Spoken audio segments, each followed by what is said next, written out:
Et ben, je suis ravie de vous faire cette présentation ce soir qui s'appelle Vers une communauté de vie éthique et ambitieuse. Alors moi j'ai envie de vous dire déjà en intro que j'ai cet élan, j'ai cette envie de réhabiliter le mot communauté. Je me suis rendu compte en voyageant aux États-Unis, au Mexique, où, en particulier aux États-Unis, on parle de communauté intentionnelle. Je me suis rendu compte qu'en fait, tous les mots qu'on utilise en France, que ce soit éco-village, écolieu, oasis, habitat participatif, ça renvoie à chaque fois à un lieu. Alors que le mot communauté, il renvoie à un groupe de personnes. Et dans ce mot, il y a le mot commun, donc ça renvoie à un groupe de personnes autour d'un projet commun, autour d'un bien commun. Et moi, je trouve que c'est vraiment un mot qui est beau et qui résonne et qui vibre très fort. Donc voilà, je vais vous parler ce soir de communauté.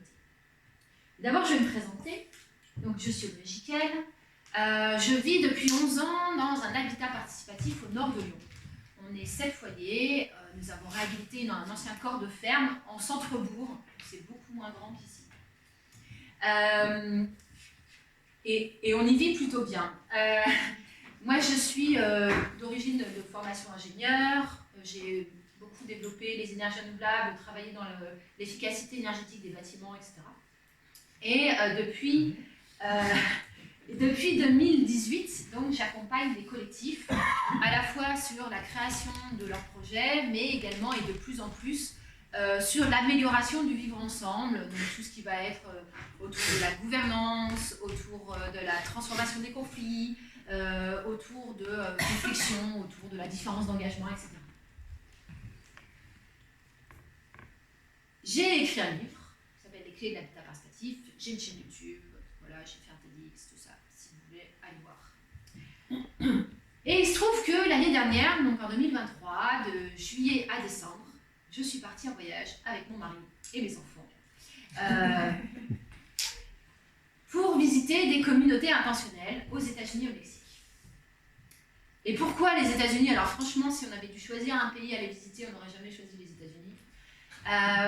Mais parce qu'il y avait une communauté qui m'appelait depuis plus de 10 ans. Et voilà, il fallait vraiment que j'aille la voir. Mais je vais vous présenter tout ça. Ah oui, ça c'est moi. Voilà, tac, tac. J'ai tout dit? Oui, accompagné. Il y a des beaux dessins. Il y a des beaux dessins, voilà, sur le livre, il y a des très beaux dessins, Thierry Delisle. Et donc voici le voyage. Donc on est arrivé en juillet 2023 à New York. Alors au début, le plan, c'était de faire au plus court vers le Mexique. On a complètement échoué, comme vous pouvez le voir. Mais au début, c'était plutôt réussi. Hein. Donc, on a été au village d'Ithaca, l'éco-village d'Ithaca, là où vit Frédéric Laloux, si vous connaissez. Reinventing Organization, voilà un livre qui est très connu. Ensuite, nous avons été à Twin Oaks, qui est la communauté qui m'appelait depuis 10 ans, et donc je vais vous parler un peu plus grandement. Earth 7, la communauté de Diana Christian, qui a fait aussi un livre assez connu sur les communautés. Elle était rédactrice en chef du magazine Communities pendant 10 ans. Bref, voilà, c'était très intéressant aussi. Et puis, voilà, plusieurs personnes nous ont vraiment dit il faut aller voir Dancing Rabbit. Et donc, du coup, on a fait un grand détour, remonté jusqu'à Chicago pour aller à Dancing Rabbit au milieu du Missouri. Et puis ensuite, on s'est dit bon, bah, tant qu'à faire, autant aller visiter un petit peu la côte ouest. On a été jusqu'à Los Angeles pour ensuite aller au Mexique. Au Mexique, nous avons visité une communauté intentionnelle, Huehuecoyotel. Et puis, il y a une autre communauté qui n'est pas notée, mais qui est une communauté indigène. Donc, il y a des caractéristiques très différentes, hein, ça n'a rien à voir, mais c'est très intéressant voilà, au Mexique. Et ensuite, on est revenu. Alors, je ne vais pas tout vous les détailler, le but, c'est pas de passer la soirée à vous faire une soirée diapo en vous expliquant tout ça, voilà. Ouf. Mais je vais faire focus sur deux communautés, Twin Oaks et Dancing Rabbit.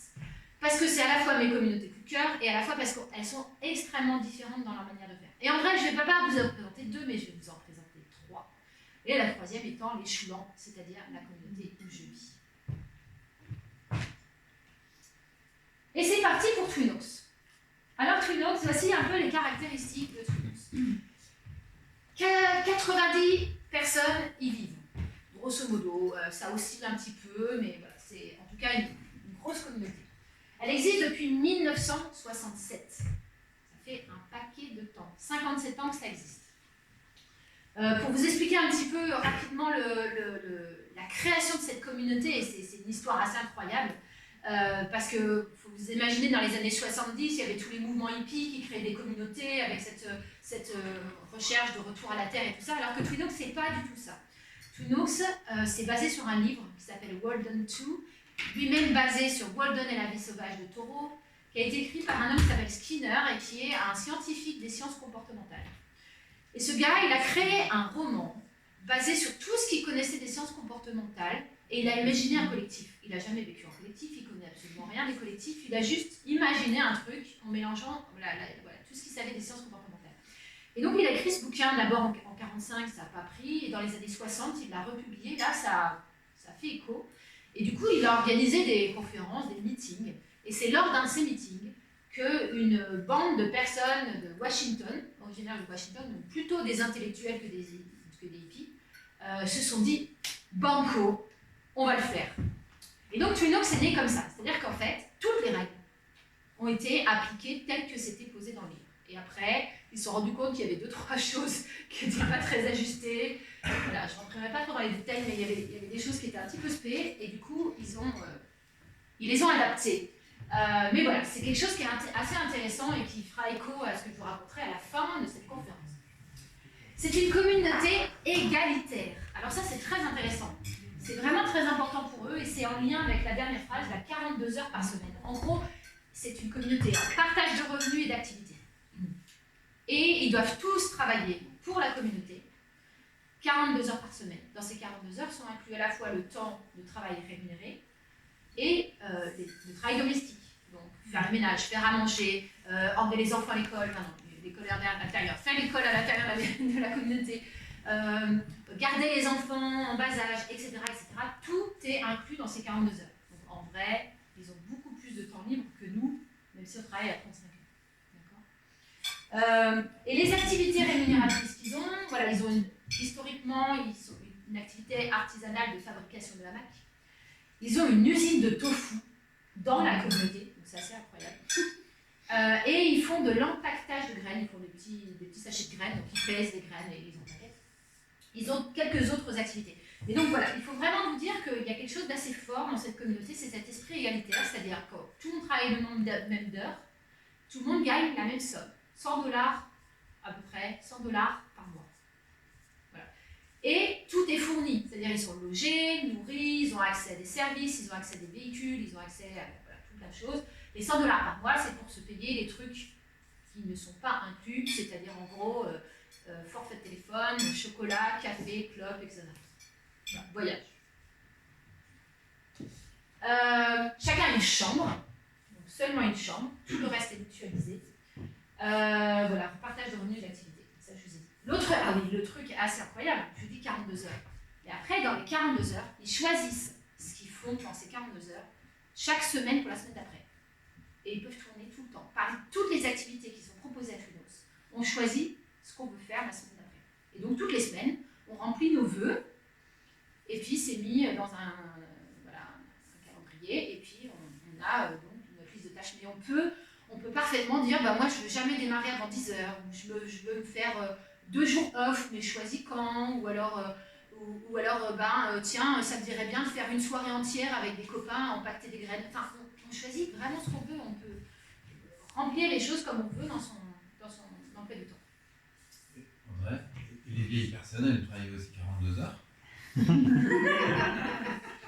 Eh bien non, ils sont très très forts à Twin Oaks parce que, alors ce qu'il faut vraiment voir, on est dans un contexte US, d'accord, donc sécurité sociale, on oublie, système de retraite, voilà, et eux ils ont tout recréé en interne. Ils ont leur propre système de retraite, ils ont une retraite progressive, donc ça c'est vraiment très fort, c'est-à-dire qu'à partir, donc je dis 42 heures par semaine, mais en fait, à partir de 50 ans, c'est 1 heure de moins par an. Ah ça fait pas mal quand même. 1 heure de moins par an. C'est-à-dire qu'on voit jusqu'à 92 ans. Mais c'est progressif et on choisit ce qu'on veut faire. Et si on meurt avant, on paye double. Alors, je vais vous montrer un petit peu à quoi ça ressemble, Twin Oaks. Donc voici les hawkers, avec le hamac derrière, voilà, c'est assez typique. Les habitations, donc il y a 7 habitations de ce type. Dans chaque habitation, il y a une vingtaine de personnes qui vivent, donc chacun sa chambre. On mutualise la salle de bain, les toilettes et une cuisine commune dans chaque habitation. Mais ils ont également, vous verrez, une cuisine communautaire. Ça, c'est une autre habitation, avec, voilà, qui est plus enfant-friendly que celle que vous avez vue avant. Chaque habitation a ses propres règles de fonctionnement, sa propre manière de gérer le ménage. Il y en a une, c'est très drôle, c'est Tachai. C'est no rules in Tachai, c'est aucune règle. Donc ils font absolument ce qu'ils veulent, c'est gros bazar dedans. Voilà. Chaque habitation a ses règles ou pas de règles. Alors là, c'est assez intéressant. Cette habitation-là, c'est une habitation, vous voyez, de rez-de-chaussée. Donc c'est l'habitation qui a été faite entièrement adaptée vieillissement handicapé. Pour des personnes qui sont plutôt vieillissantes, ou il y a des personnes qui ne sont pas vieillissantes mais qui ont envie de calme. Donc, et à côté, c'est une sorte de clinique. C'est un endroit, c'est à la fois une maison de naissance et de mourance. C'est un endroit où en fait on va pouvoir être plus facilement médicalisé. Donc voilà, il y a des pièces qui vont permettre. Soit on a une opération, soit une personne en fin de vie, et puis c'est tout un appartement qui permet aussi d'accueillir la famille qui peut venir supporter le malade. Donc ça, c'est vraiment très chouette. C'est sûr qu'un collectif avec de 57 ans, bah, il y a un endroit où c'est vraiment abouti, il y a plein de choses. Faut vous imaginer qu'ils ont un cimetière à Twin Oaks, et qu'il y a du monde dans le cimetière. Voilà un exemple de cuisine commune d'une des habitations.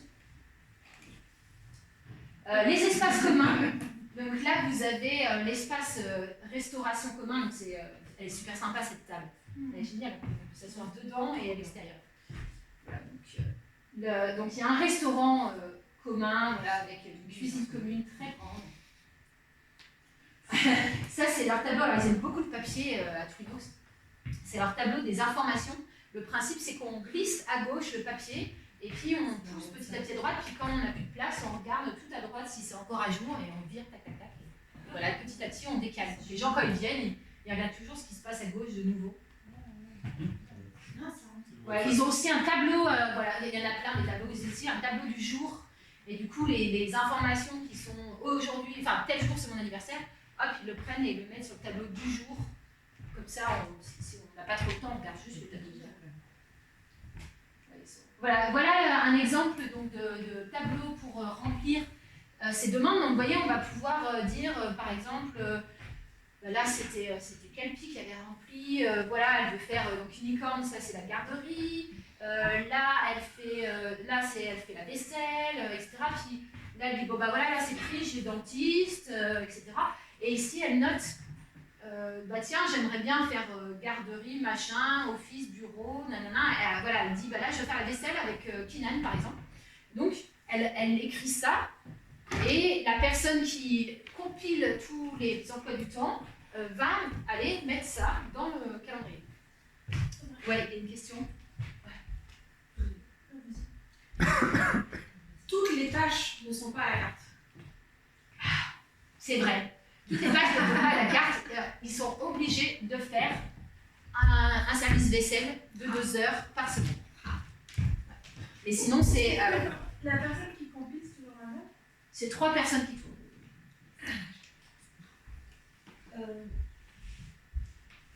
Ah oui, mais les temps de réunion, est-ce qu'il y a des réunions ou après 57 ans ou... Ils en ont beaucoup, ouais. Non, ils en ont plein. En fait, la plupart des réunions, c'est des réunions thématiques. Mais du coup, en fait, ce qu'il faut vous dire, c'est qu'ils ont défini qu'il y avait une centaine de tâches de manager. En fait, il y a 225 tâches en tout, mais il y a une centaine de tâches qui demandent un manager. Donc, eux, ils sont 90. Donc, vous voyez, voilà, globalement, tout le monde a une tâche, ou 2 ou 3 de management. Et ils font des réunions.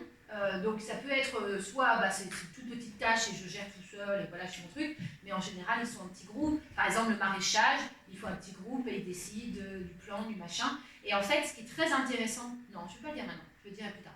Mais voilà, du coup ils ont tous des responsabilités. Et c'est compté dans les 42 heures? Oui. Ouais. Tout est compté dans les 42 heures.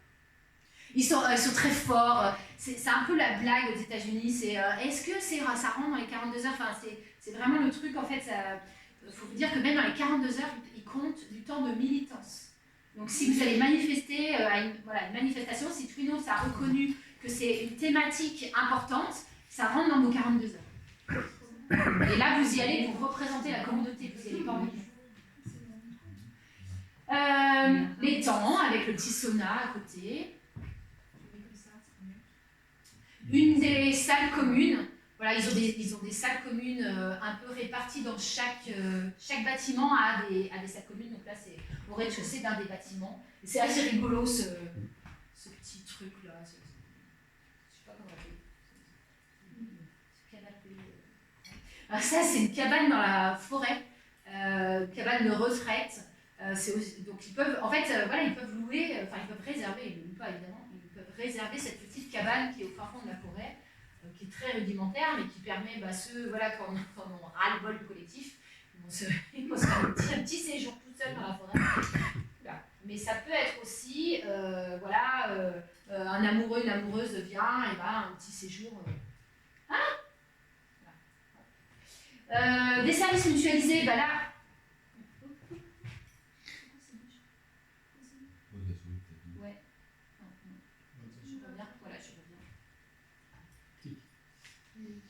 Services mutualisés, donc voilà, ils ont des vélos mutualisés.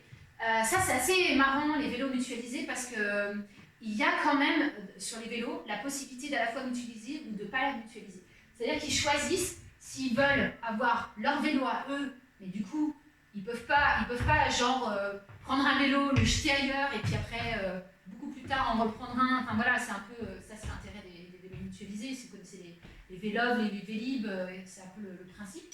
Vous voyez que quand ils ont un ruban rouge, c'est qu'ils sont privés, il y a même des fois leur nom, et donc là, dans ce cas-là, il faut que je le prenne là où il a été posé. Quoi. Je ne peux pas juste décider de prendre un vélo au hasard. Mais en général, du coup, on sait dans quel état il va être. Ouais, question. C'est quoi la surface du lieu? Énorme, 100 hectares. Oui, d'accord. Mais on est aux US, enfin voilà, on a du mal à imaginer l'espace qu'ils ont en fait.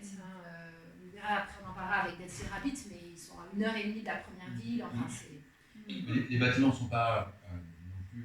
Pour aller d'un bout à l'autre, c'est peut-être 10 minutes de marche. Oui, ils sont.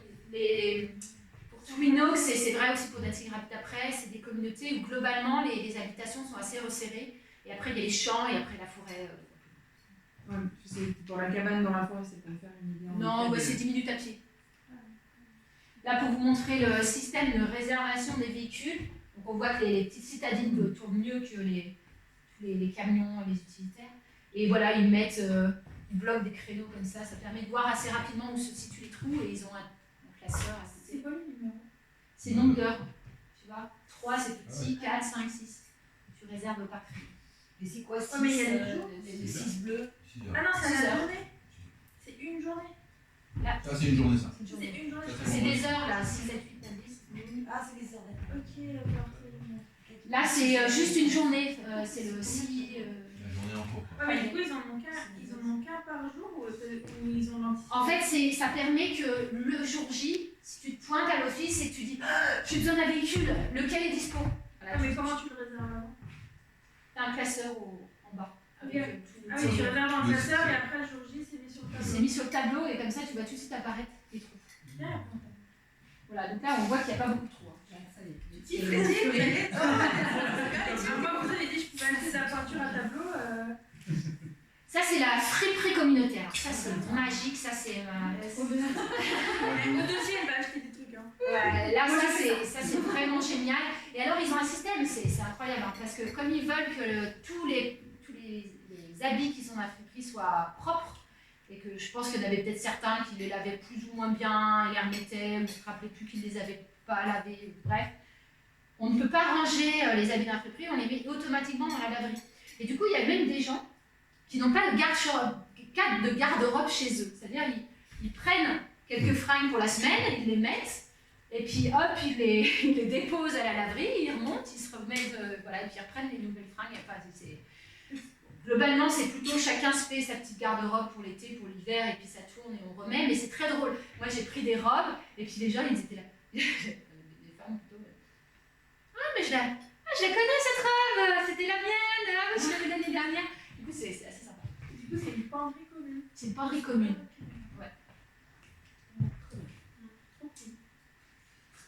Les activités, donc il y a plein d'activités. L'intérêt aussi d'être nombreux, c'est qu'on va pouvoir aller sur des choses, par exemple, à Twinox, ils ont leur propre série. Donc qui sert à la fois à faire les boîtes. Trop bien. En fait, comme ils font des hamacs, bah, ils ont besoin en fait de bois, et donc ils fabriquent eux-mêmes les hamacs. Il faut tout. Il faut leur bois, il faut leur corde, ils possèdent l'ensemble de la chaîne de production. Et donc voilà, du coup, c'est une des activités qu'ils ont. Je vous disais, ils ont une usine de tofu. Voilà, je ne vous ai pas menti, c'est une vraie usine avec Charlotte, machin, les potes. Voilà, du coup, c'est assez étonnant hein, parce que dans les écoles en France, on voit beaucoup d'accueil, plutôt du service, du soin, du bien-être. Alors là, c'est pas du tout ça, Twinox. Vous voyez, c'est plutôt artisanat, production, industrie. Quoi. Voilà, mais l'usine de tofu, c'est quand même une activité qui ne plaît pas trop au cœur et qui a tendance à être moins plébiscitée. Et maintenant, en fait, c'est des gens de l'extérieur qui viennent travailler dedans. Il n'y a plus que quelques au cœur qui... Parce que ça... Quand ils se sont rendus compte qu'ils étaient en mode à forcer les gens pour s'inscrire à l'usine de tofu, ils se sont dit qu'il y a un problème. Donc voilà, ils ont vraiment changé ça. Voilà, donc la fabrication de hamac. Ils savent tous faire des hamacs. Non, ils ne savent pas tous. Et puis il y a des gens qui adorent faire ça, il y en a d'autres qui n'ont pas envie d'apprendre. Non, chacun choisit les activités qu'ils veulent faire comme ils veulent. Ok, alors, la suivante. J'ai juste une question, ouais. Oui. C'est quoi leur ouverture sur l'extérieur? Alors, il va y avoir tellement de choses à l'intérieur. Il y a beaucoup de choses à l'intérieur. Alors après, ils sortent, ils s'indiquent justement sur les trucs du jour. Tiens, concert, la ville machin qui vient. Enfin, du coup, ils vont facilement sortir, covoiturer pour aller faire des activités à l'extérieur. Donc ça, c'est tout à fait possible. Il y a aussi des personnes à l'extérieur qui viennent dedans. C'est pas si souvent. Enfin, en tout cas, dans les villes à côté, j'ai pas eu l'impression qu'il y avait beaucoup de liens. Mais après, c'est quand même paumé. Il y a aussi ça. Hein. Attends, ouais. Ouais. Peut-être que juste une question, peut-être que ce sera plus pertinent de répondre à la fin, c'est un peu dans cette dynamique de communauté, là tu dis c'est 42 heures, mais c'est 42 heures au bout de 57 ans de rodage, quoi, et de gros investissements en plein de trucs. Et c'est un peu aussi de se dire, c'est quoi la dynamique des projets qui se lancent en fait, et juste on va dire à quel moment tu arrives à des formes d'asymptote de ça y est, c'est bon, en fait, ça tourne, c'est de l'entretien, c'est de la rotation, c'est rodé, etc. Est-ce qu'il y a une règle ou pas forcément? Non, et puis je vais présenter la suivante, vous allez vous rendre compte, ça n'a rien à voir. Okay. Donc voilà, ça dépend aussi quel modèle on va avoir. C'est sinusoïde. Ouais. Est-ce qu'ils ont un objectif, une raison d'être particulière? C'est l'égalité. Donc en fait, ouais, je vais aller plus loin. Je vous ai dit, il y a l'égalité dans le sens où ils font le même boulot, ils ont le même salaire, mais ça va très très loin. C'est-à-dire que c'est possible, c'est quand même possible d'avoir un travail à l'extérieur. Alors c'est très ponctuel, hein, parce que quand on bosse 42 heures par semaine, on ne peut pas avoir un plein temps à l'extérieur, mais c'est possible de faire quelques heures à l'extérieur pour avoir de l'argent. Alors pour avoir des garde-fous et faire qu'il n'y en a pas trop, ils obligent à sortir de la communauté pour faire ça. Donc il y a des gens, ils traversent la rue, ils vont dans le cybercafé d'en face, là, pour choper le wifi, et ils vont bosser, mais ils n'ont pas le droit de le faire depuis chez eux. Voilà.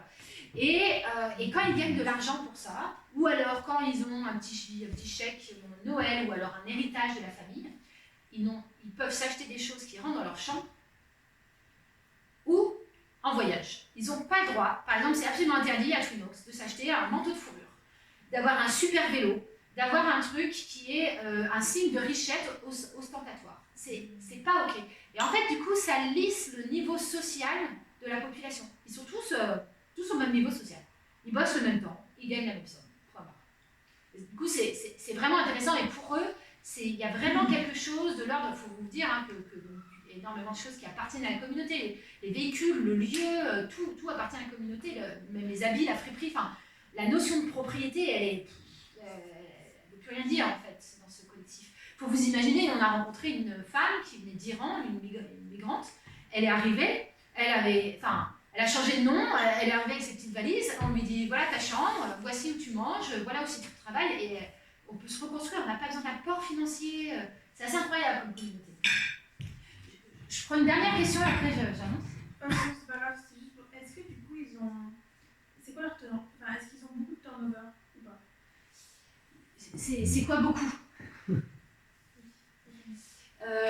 Moi, on m'a dit oh là là, tu vas à la Twin Oaks, tu vas voir, ils ont un turnover de fou, ça va pas te plaire et tout. En vrai, il y a des gens, ça fait 30 ans qu'ils sont là, il y en a d'autres, ça fait 20 ans, il y en a d'autres, ça fait 10. Enfin, il y a un noyau très solide de gens, et c'est vrai que ça plaît à une population, genre les jeunes qui sortent de leurs études, qui sont un peu paumés, qui ne savent pas quoi faire. Ils y vont pendant 1 an, 5 ans, et après ils s'en vont, ils passent à autre chose.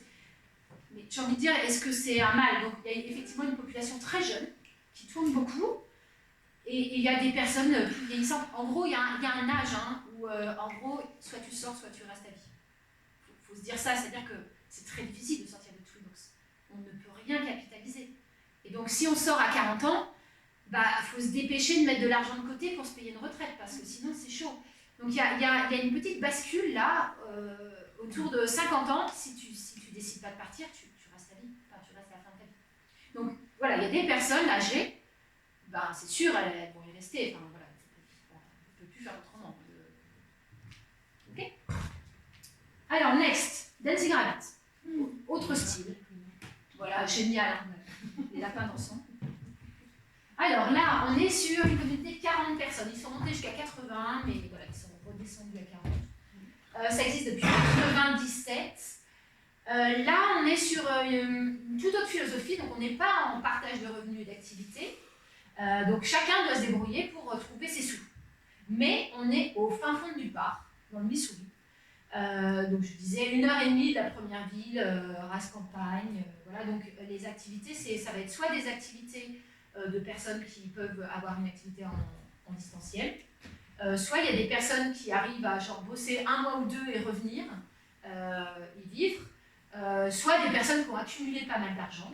Et puis il y en a quelques-uns qui arrivent à vivre de petits boulots en interne. Parce qu'il y a quand même des petites choses. Et voilà, et du coup, ils ont vraiment poussé très fort. Vous allez voir des maisons en construction naturelle, ils sont à fond sur la terre-paille. Et c'est des maisons vraiment un peu bric-et-broc, avec de la récup. Et du coup, c'est des maisons qui coûtent pas cher. Et donc, c'est possible à la fois de construire sa maison, mais aussi de louer des maisons pour pas cher. En gros, on vit à Dancing Rabbit pour pas très cher. C'est-à-dire, on peut louer une maison pour genre $200 par mois, on doit payer le collectif 75, après la bouffe ça coûte aussi pas très cher, et du coup il y a des gens qui arrivent à vivre comme ça sur place. Voilà, différentes formes d'habitation, je vais vous montrer après, il y en a des grandes, des petites, de toutes les tailles. Quelque chose de très fort, les principes permacoles. Donc la communauté a vraiment été imaginée avec des principes permacoles, avec un côté très village, rassemblé au démarrage, et puis après il y a les champs, les pâturages, etc. Il y a 6 engagements très forts que je vais vous détailler par la suite. Donc peu d'activités communautaires. Il y en a quand même quelques-unes, en particulier par exemple quand ils font des séjours d'accueil de visiteurs. Donc voilà, ils font genre 2-3 semaines d'accueil de personnes de l'extérieur.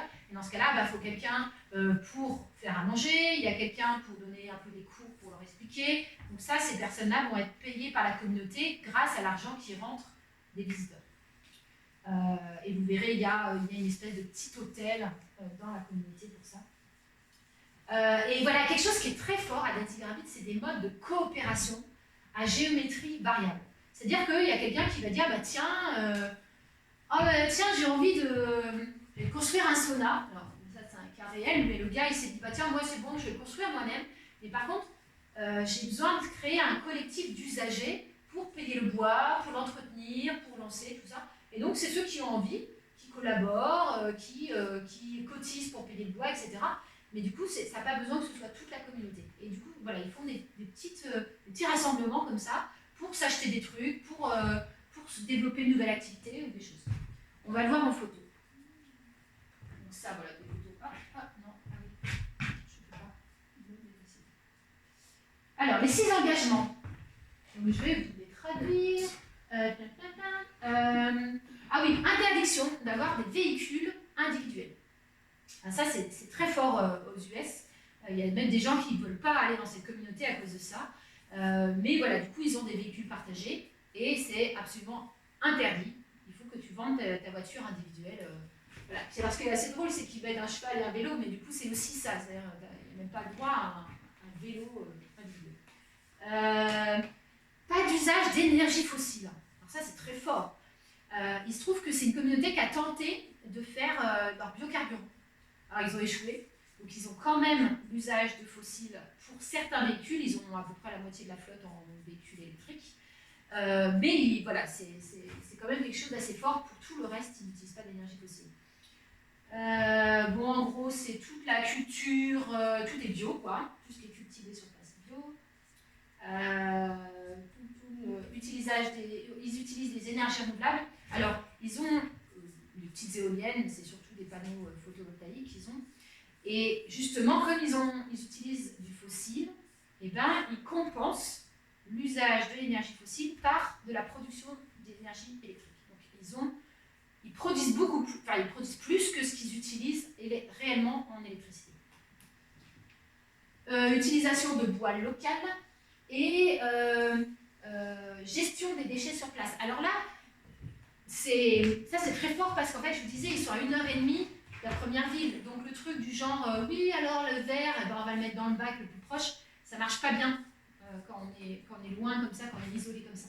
Donc il n'y a pas de ramassage de verre, etc. Et donc ils ont réfléchi à des systèmes de réutilisation de leurs propres déchets sur place. Et ils ont par exemple un broyeur à verre qui transforme le verre en poudre, et ça, ils le réutilisent dans leurs matériaux de construction. Donc, voilà, ils utilisent beaucoup de verre et puis ils décorent avec du verre, mais sinon, ils utilisent ça, ils le mélangent à la terre dans les matériaux de construction, et ils réutilisent, voilà, pour donner un peu des idées de ce qu'ils font. Voilà le type d'habitation qu'ils ont. Donc là, c'est plutôt une habitation assez petite, donc vous voyez, terre-paille. Là, ça ressemble plus, c'est plus une taille d'une chambre. Hein. Vous voyez, il y a des maisons qui sont plus grandes. Voilà, celle-ci, vous voyez, elle est beaucoup plus grande, plus une taille familiale. L'intérieur d'une maison. Ça, c'est un des seuls bâtiments qui restent de l'époque. En fait, ils ont acheté une ancienne ferme industrielle de porcine. Et c'est un des silos à grains qui existait de l'époque. Et ils l'ont isolé en paille par l'intérieur. Et il y a une chambre en bas, une chambre en haut. Voilà, une autre maison en terre, toute végétale, toute dégoulinante de verdure. Très jolie. Encore une, très biscornue. Là, ça fait vraiment des maisons de butin. Ça, c'est l'arrière de cette maison. Il avait fait au départ une toute petite chambre. Et là, c'est un lit. Mais pour dormir, il faut se mettre en boule. Voilà, maintenant, c'est une petite chambre d'amis pour nous. Ça, c'est une maison qui est en cours de construction. C'est un mur, un placard qui est entièrement en bois de palette de récup. Et cette maison, elle est construite par une femme qui ne veut que ce soit que des femmes qui la construisent. Donc, elle paye des femmes pour l'aider à construire sa maison, mais elle veut vraiment que ce soit une maison entièrement construite pour les femmes. Puis quand on était là, il y a quelqu'un qui faisait une fresque, même une fresque. Je ne sais pas si vous voyez, il y a des mains un peu partout. Très beau. Ça, c'est la première maison qui a été construite à Dancing Rabbit. Ça ressemble beaucoup aux maisons de Twin Oaks. Ça ressemblait plus, c'est le modèle. Chacun une chambre, il y a une cuisine commune au rez-de-chaussée, partage des sanitaires. Voilà, donc les fondateurs étaient assez dans l'esprit de Twin Oaks au départ, voilà, on mutualise. Mais ils étaient aussi ouverts à des formes différentes d'habitat, et c'est pour ça que du coup, ça a évolué un peu autrement, et tout le monde a un peu construit sa maison. Ce qu'il faut vous dire aussi, c'est que, je disais que maintenant ils étaient 40, mais ils sont montés jusqu'à 80. Donc en fait, il y a énormément de maisons à vendre sur le lieu, en fait. Ils sont plutôt en phase de dire, faut faire venir des gens. Donc en fait, le coût, la location de maison coûte très peu cher, l'achat d'une maison coûte très, très peu cher, parce qu'il y a plus d'offres que de demandes. Pourquoi ils ont descendu à 40 ? Deux raisons. Covid. Non, d'abord, un cas d'abus sexuel sur enfants et Covid. Les deux dans la foulée. Et voilà, du coup, il y a eu deux vagues importantes. On y reviendra sur la notion du Covid, la gestion du Covid en collectif. Mais voilà, en tout cas, ça a fait deux raisons qu'il y a eu des gros débats. Non, mais du coup, ils ont vocation à rebondir ou... Ouais. Ok, d'accord. Les espaces communs, donc là vous voyez c'est la maison que je viens de vous montrer, là la première maison, et là juste à côté il y a la grande maison commune dans laquelle il y a plein de choses, il y a des sanitaires collectifs, parce que je disais certaines maisons c'est qu'une chambre en fait, hein, et ils n'ont même pas d'eau courante, ils n'ont pas de toilette, donc dans ce cas-là ils vont dans la maison commune pour avoir les sanitaires, la cuisine, alors j'y reviendrai sur la notion de cuisine parce qu'il y a plusieurs types de cuisine, donc il y a ouais, je reviendrai sur les cuisines. Il y a une grande salle, voilà, une salle commune dans laquelle ils font leurs réunions. Et ça, c'est derrière la grande maison commune, c'est la casa. C'est une pièce assez multifonction. Voilà, là, j'ai fait un atelier plantra, par exemple. Voilà, c'est une pièce avec parquet, assez grande, assez vide, qui permet de faire plein d'activités corporelles. Un étang. Alors là, c'est justement les cuisines communes. Donc en fait, à Dazil Rabbit, la plupart des gens ont quand même un petit point cuisine chez eux. Pas toujours, mais la plupart. Et sinon, il y a des cuisines collectives.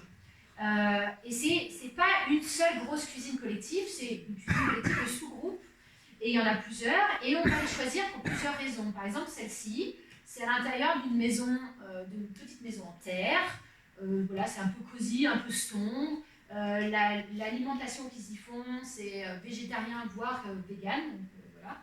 Et le prix est de $6 par jour. Donc, c'est ça. Donc ça, c'est une cuisine. Et puis là, vous en avez une autre.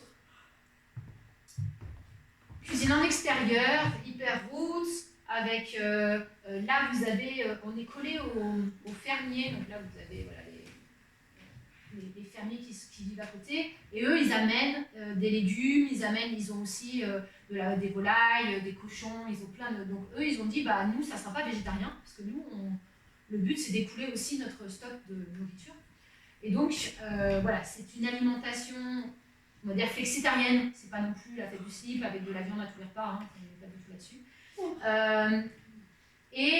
C'est prix libre entre 1 et $6 par jour. Donc voilà, vous voyez qu'il y a des gens qui vont aller dans cette cuisine-là parce que ils n'ont pas les moyens, ou alors parce qu'ils aiment bien le côté en extérieur, enfin plus ouvert aux 80, etc. Donc il y a vraiment des états d'esprit qui sont différents. Et ce qui est assez chouette, c'est une atmosphère très familiale au sein des personnes de la cuisine. En fait, c'est vraiment des gens avec qui on se retrouve 2 fois par jour, en cuisine, ensemble, etc. Et il y a un lien particulier qui se crée au sein de la cuisine. Voilà, il y a une autre cuisine, je vous disais, c'est au sein du premier bâtiment qui a été construit. Au rez-de-chaussée, il y a également une cuisine. Et du coup, ce qui est intéressant, c'est de se dire, on choisit une cuisine non pas parce qu'on habite à côté, mais il y a plein de critères qui vont faire qu'on choisit une cuisine plutôt qu'une autre. Et ce qui est assez drôle, c'est que la cuisine commune dans le bâtiment commun n'est pas une cuisine de sous-groupe. Elle est plutôt utilisée par des personnes seules. Du coup, les gens prennent leur repas en commun ou prennent leur repas et vont dans leur chambre? Non, là, ils mangent là ensemble. Mais tu peux aussi prendre et t'en aller, mais voilà, c'est pas trop. Voilà, c'est plus l'intérêt de manger ensemble. Voilà, il y a des activités. Donc, par exemple, je vous disais, c'est à géométrie variable. Il y a une petite coopérative laitière. Donc là, les fermiers, ils ont dit, bah voilà, nous, on a des vaches, des chèvres, et en fait, c'est trop lourd pour nous de les traire tous les jours. Et donc, ils ont rassemblé tout un collectif de gens qui aimaient bien faire ça, qui avaient envie de faire ça. Et chaque matin, donc ça tourne, la traite des vaches, des chèvres. Et ceux qui travaillent dans cette coopérative peuvent se servir à volonté de lait. Et le reste est revendu aux autres qui ne travaillent pas dans la coopérative. Et du coup, il y a aussi de la transformation, il y avait des glaces, des trucs assez sympas.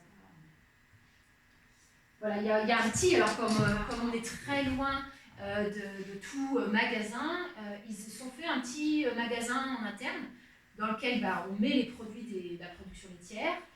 Les maraîchers mettent leurs fruits et légumes à vendre. Et puis, il y a un gars qui a développé une activité d'épicerie. Mais c'est lui qui le développe et puis il se fait une petite marge et il gagne un peu d'argent comme ça. Donc, vous voyez, c'est des moyens de gagner de l'argent sur le lieu de la communauté, tout en étant une activité individuelle. Et ça, c'est une mercantile, donc c'est une sorte d'hôtel qui permet d'accueillir les voyageurs, les amis et tout ça. Il y avait au départ des personnes qui étaient, enfin il y a toujours des propriétaires de ce lieu, mais ils aimeraient bien la vendre pour pouvoir. Voilà. récupérer l'argent qu'ils ont mis dedans, ils n'arrivent pas à le vendre. Et du coup, c'est géré pareil par un petit collectif de personnes qui s'occupent de faire, voilà, de prendre soin du lieu, de prendre soin des personnes qui viennent sauver. Voilà pour Dancing Rabbit. Vous avez des questions? On passe à la suite. Et leur but, c'est quoi? Enfin, leur but d'être ensemble, c'est quoi? C'est surtout leurs 6 engagements. Il y a vraiment ce côté de vivre vraiment en accord avec l'écologie et d'aller très très loin. Vous voyez, les engagements, ils sont extrêmement forts pour les US. C'est vraiment quelque chose de très très poussé. Ok, je vais assez vite parce que je prends beaucoup de temps là, mais ouais, je vais accélérer. Les Choulans. Donc, petit collectif de 11 adultes et 6 enfants, on n'est pas sur les mêmes échelles. Ça existe depuis 2012, donc voilà, on y vit depuis 11 ans. Une ancienne ferme, un ancien corps de ferme qu'on a auto-rénové, auto-éco-rénové. On est en zone périurbaine de Lyon. On est à 15 minutes en train de Lyon, ça c'est magique. On a à la fois la campagne et à la fois très proche de la ville. C'est Saint-Germain exactement? Saint-Germain-Mont-d'Or.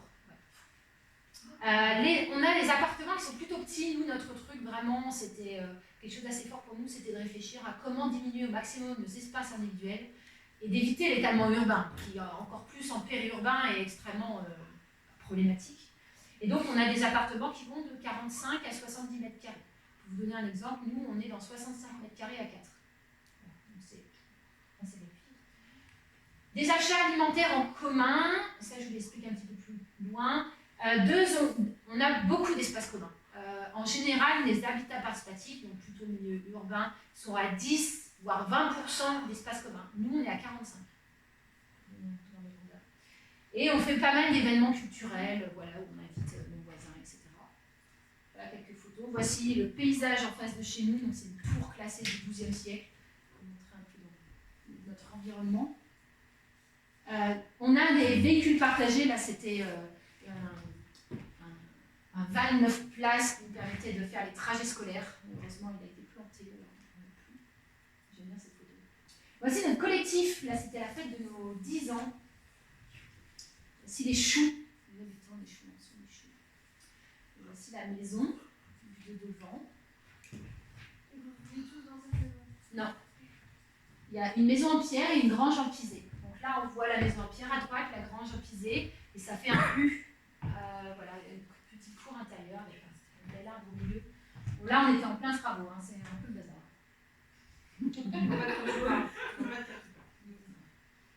Notre belle cuisine commune en rez-de-chaussée de la maison. Voilà, donc vous allez voir.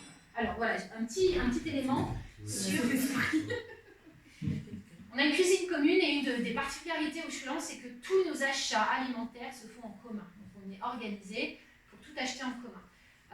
Par rapport à vous, par rapport à l'épicerie que vous avez, nous, quand on se sert dans la farine, le sucre, le machin, on ne note pas du tout ce qu'on prend. On prend tout ce qu'on veut dans les espaces communs, on l'emmène chez nous, et nous, on compte nos repas. Qu'on prenne un repas dans les espaces communs, qu'on prenne un repas chez nous, ou qu'on prenne une quiche pour emmener chez les voisins, on compte un repas. Pour les enfants, on compte à prorata, ça dépend s'ils mangent beaucoup, est-ce que c'est moitié, est-ce que c'est 3/4, c'est les parents qui décident.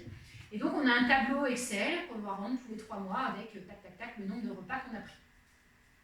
Et ça permet, donc on compte les repas de midi, de soir.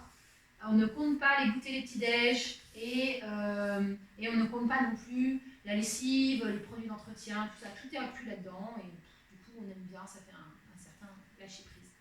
Mais du coup ça permet en fait nous on n'est pas organisé comme vous avec un repas, enfin voilà, qui cuisine chaque repas. Nous, par défaut, il n'y a pas de repas commun, par défaut on mange chez nous. Et spontanément, on peut aller dans la cuisine commune, cuisiner et envoyer un message qui mange, repas commun dans la cuisine, qui veut manger. Et là, on fait moi, voilà. Alors l'été, on mange beaucoup ensemble parce qu'on adore manger en extérieur, en terrasse. Et l'hiver, on est un peu plus chacun chez soi. Mais du coup, c'est assez agréable d'avoir ces deux. Voilà, on a vraiment 2 saisons de dynamique. Et beaucoup, enfin, ça fait beaucoup d'agile. Ouais, c'est très agile comme système. Voilà, ça c'est le salon commun. Ça, c'est des pièces qui existaient. Et ça, c'est notre trait d'union. Donc, c'est la salle. Je vais vous montrer. Là, il y a la maison d'un côté, la grange empisée de l'autre. Et entre les deux, il y a un bâtiment tout en longueur. Donc, c'est ce qu'on appelle, nous, le trait d'union. Et c'est notre grande salle polyvalente. on a une petite piscine à phytoépuration. Très agréable. Oh là là. Voilà, et ça, c'est une des grosses fêtes qu'on a fait, un énorme bal folk. Alors, on était une centaine, c'était incroyable. Voilà, du coup, on organise des événements dans notre cours ou dans notre réunion, ou des fois un peu des deux. Voilà. Il y en a même qui, ici, auraient participé aux travaux. Ah bon? Des gens bien. Qui ont le statut de brocoli. Parce que du coup, les habitants sont des choux, les enfants sont des chouquettes, et ceux qui viennent bricoler chez nous sont des brocolis. Alors, super. J'espère que vous avez. Alors, les choux-fleurs, c'est les pièces rapportées. On a aussi. Mais je ne peux pas vous les décliner tous, mais on a un paquet de vocabulaire comme ça. Alors, maintenant, on va vérifier si vous avez bien suivi les présentations. Les On notes. va faire une prise de recul. Moi j'ai pris des notes. On va faire une petite prise de recul et ce que je vous propose, c'est d'aller questionner. On va aller voir en fait une sorte de spectre de questions à se poser et voir. Vous allez voir. C'est simple. Et je vais vous inviter à venir positionner les trois collectifs que je vous ai présentés, à savoir Twinox, les Choulans et Dancing Rabbit. Voilà. Et on va démarrer. J'ai un super assistant de fou.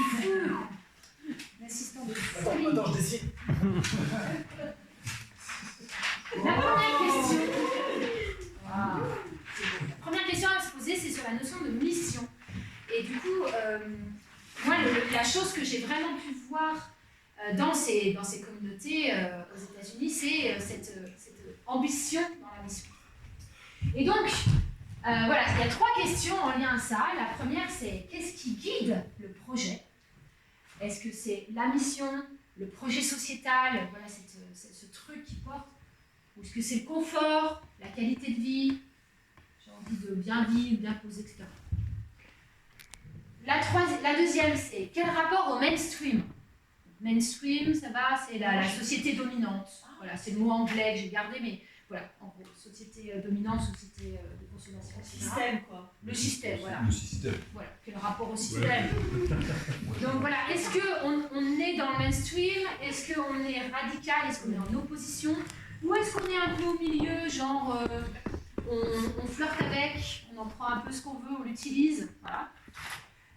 Et puis la troisième question, c'est dans quelle énergie on est dans le projet? Est-ce que c'est une énergie constructive ou une énergie de résistance? Alors, est-ce que vous voyez par exemple un exemple d'énergie de résistance? Un collectif qui se serait créé en résistance? Les ZAD.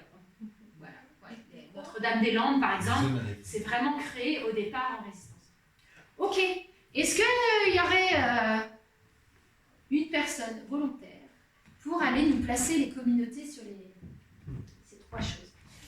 Alors, eh ben super, donc effectivement, on est sur les Choulans, on est plus sur confort, vous avez compris, hein, confort de vie, qualité de vie, et les deux communautés US. Vous foutez du monde là? Sans déconner quoi. Plutôt basé sur la mission, effectivement. Rapport au mainstream, oui. Après, ça dépend de quoi on parle. Est-ce que c'est les activités, est-ce que c'est l'esprit? Voilà, mais effectivement, on est plus sur la radicalité au niveau de Twinox et Dancing Rabbit. Je vais vous détailler après, mais sur l'aspect économique, moi, je trouve que Twinox est quand même extrêmement radical. Voilà, je fais très bien comme ça. Voilà.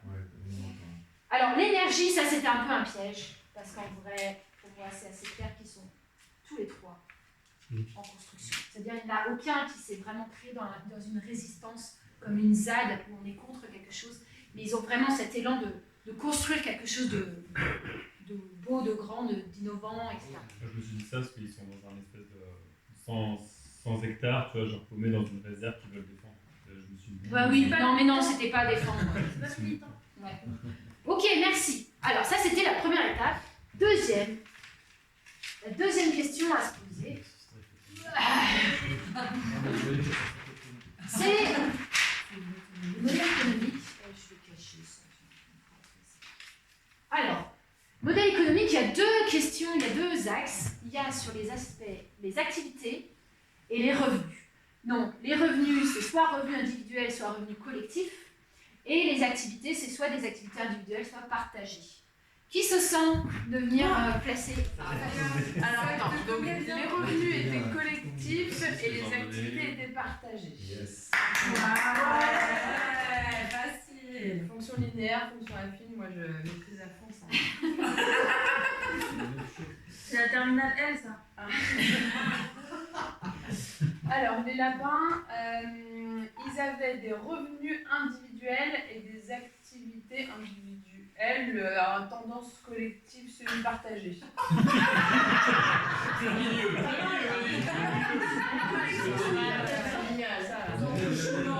On sent qu'elle a suivi, hein. Mais ouais. Alors, les choulants, moi j'ai retenu que la piscine. La alors. piscine. Non, vous étiez en. Non, vous êtes individuel et activité individuelle en fait. Hein. J'ai envie de détailler un peu plus cette partie-là. Activité et revenus partagés, parce que c'est quelque chose qui me titillait, moi, que je voulais vraiment aller voir, parce que c'est vraiment la particularité de Twinox. Il faut savoir que des communautés en revenus partagés aux US, il n'y en a pas beaucoup. En vrai, il y en a a priori 3, peut-être un peu plus, mais en gros, c'est Twinox et 2 petites Twinox qui ont été fondées par la même fondatrice, pour vous donner un peu l'état d'esprit. Et en fait, ce que je me suis rendu compte, c'est la puissance de ce truc. Pourquoi ? Parce que, en fait, on a un collectif, on a des dépenses, et on va chercher ensemble à créer des activités pour compenser ces dépenses. Et ensuite, au milieu de ça, on se répartit les tâches comme on souhaite. Et c'est ça qui permet, en fait, de dire, eh ben, 1 heure du travail de hamac, ou 1 heure de garde d'enfants, ou 1 heure de vaisselle, ou 1 heure de repas, c'est la même chose. C'est-à-dire que c'est... Mais vous vous rendez compte, c'est vraiment disruptif, on est vraiment en dehors du système. C'est-à-dire que là, on va pouvoir valoriser des choses qui ne sont absolument pas valorisées dans notre système actuel. Et on va plus loin. Quand on dit 1 heure égale 1 heure, ça veut dire que quelqu'un qui fait des petits paquets de graines, par exemple, si en 1 heure il en fait 200 ou il en fait 100, c'est 1 heure. C'est la même chose. On ne valorise pas l'efficacité. Alors, ça a des avantages et des inconvénients. Mais ça permet en tout cas qu'on va payer la même chose, on va payer entre guillemets la même chose, un expert et un débutant. On va être valorisé autant quelqu'un qui connaît parfaitement son domaine et un apprenti. Donc on va pouvoir aussi oser apprendre des nouvelles tâches, on va pouvoir oser expérimenter des nouvelles choses et on est payé la même chose. Voilà, 1 heure égale 1 heure. Et ça permet aussi, et c'est la chose que je vous disais tout à l'heure, c'est qu'il y en a qui vont gérer, manager les tâches. Donc on a à la fois des patrons et des petites mains, des ouvriers. Et c'est pareil, on est payé la même chose. Mais ce qui est intéressant avec ce système aussi de patrons et de petites mains, c'est qu'en fait, en fonction des tâches, on n'est jamais, il y a des personnes, voilà, c'est jamais tout le temps les mêmes les patrons, il est tout le temps les mêmes les petites mains. On est tout le temps à la fois patron et petites mains. Et ça permet en fait, c'est aussi leur manière d'être égalitaire. C'est pas dire on est tous au même niveau. Non, il y a des leaderships qui sont reconnus et respectés, mais tout le monde a son petit leadership à un endroit et fait la petite main à un autre endroit. Et donc c'est ça aussi qui crée une certaine égalité et du coup c'est assez bluffant, assez intéressant. Et les activités. Oui, pardon, question. comment ils font pour nourrir leurs besoins de reconnaissance du coup Alors, quand tu as une tâche, attends, c'est quoi exactement la question? le mec qui fait 2000 sachets de graines en 1 heure et l'autre il en fait 50. Thierry est là pour la compétition. Le mec, comment il est reconnu pour sa super compétence? Eh ben, on va lui dire gentiment, tu es très efficace, merci beaucoup. Non, il n'y a pas... Non. En fait, nous, c'était assez drôle parce que avec mon mari, par exemple, on était en cuisine et puis on nous disait, allez, coupez les carottes. On disait, puis elle fait, waouh, super, putain, ça a été vite et tout. Puis on voit notre voisine, elle fait, et en fait, du coup, qu'est-ce qui s'est passé? C'est qu'au lieu de faire la cuisine en 5 heures, on l'a fait en 3h30. Du coup, on est juste payé 3h30 au lieu de 5h. Il faut qu'on trouve du boulot ailleurs. Il faut qu'on trouve 1h30 de boulot ailleurs pour compléter nos 42 heures dans la semaine. Voilà. Donc, ça fait relativiser. D'ailleurs, ils nous l'ont dit. Ils nous ont dit, oui, bon, nous, on a 42 heures de boulot à faire. Il ne faut pas non plus... on pousse pas, quoi. Tranquille. Voilà. Donc, ça... C'est aussi quelque chose qui, du coup, a plutôt tendance à diminuer la notion d'efficacité, mais qui fait que c'est une peur. Pourquoi 42 C'est un équilibre qu'ils ont trouvé. C'est la réponse. Ouais, c'est la réponse. Un dernier élément sur ça, c'est super intéressant, c'est qu'ils choisissent leurs activités. Je disais, chaque semaine, on choisit les activités, mais on va pouvoir mélanger des activités manuelles et des activités intellectuelles. Et ça c'est très très rare aussi dans notre société.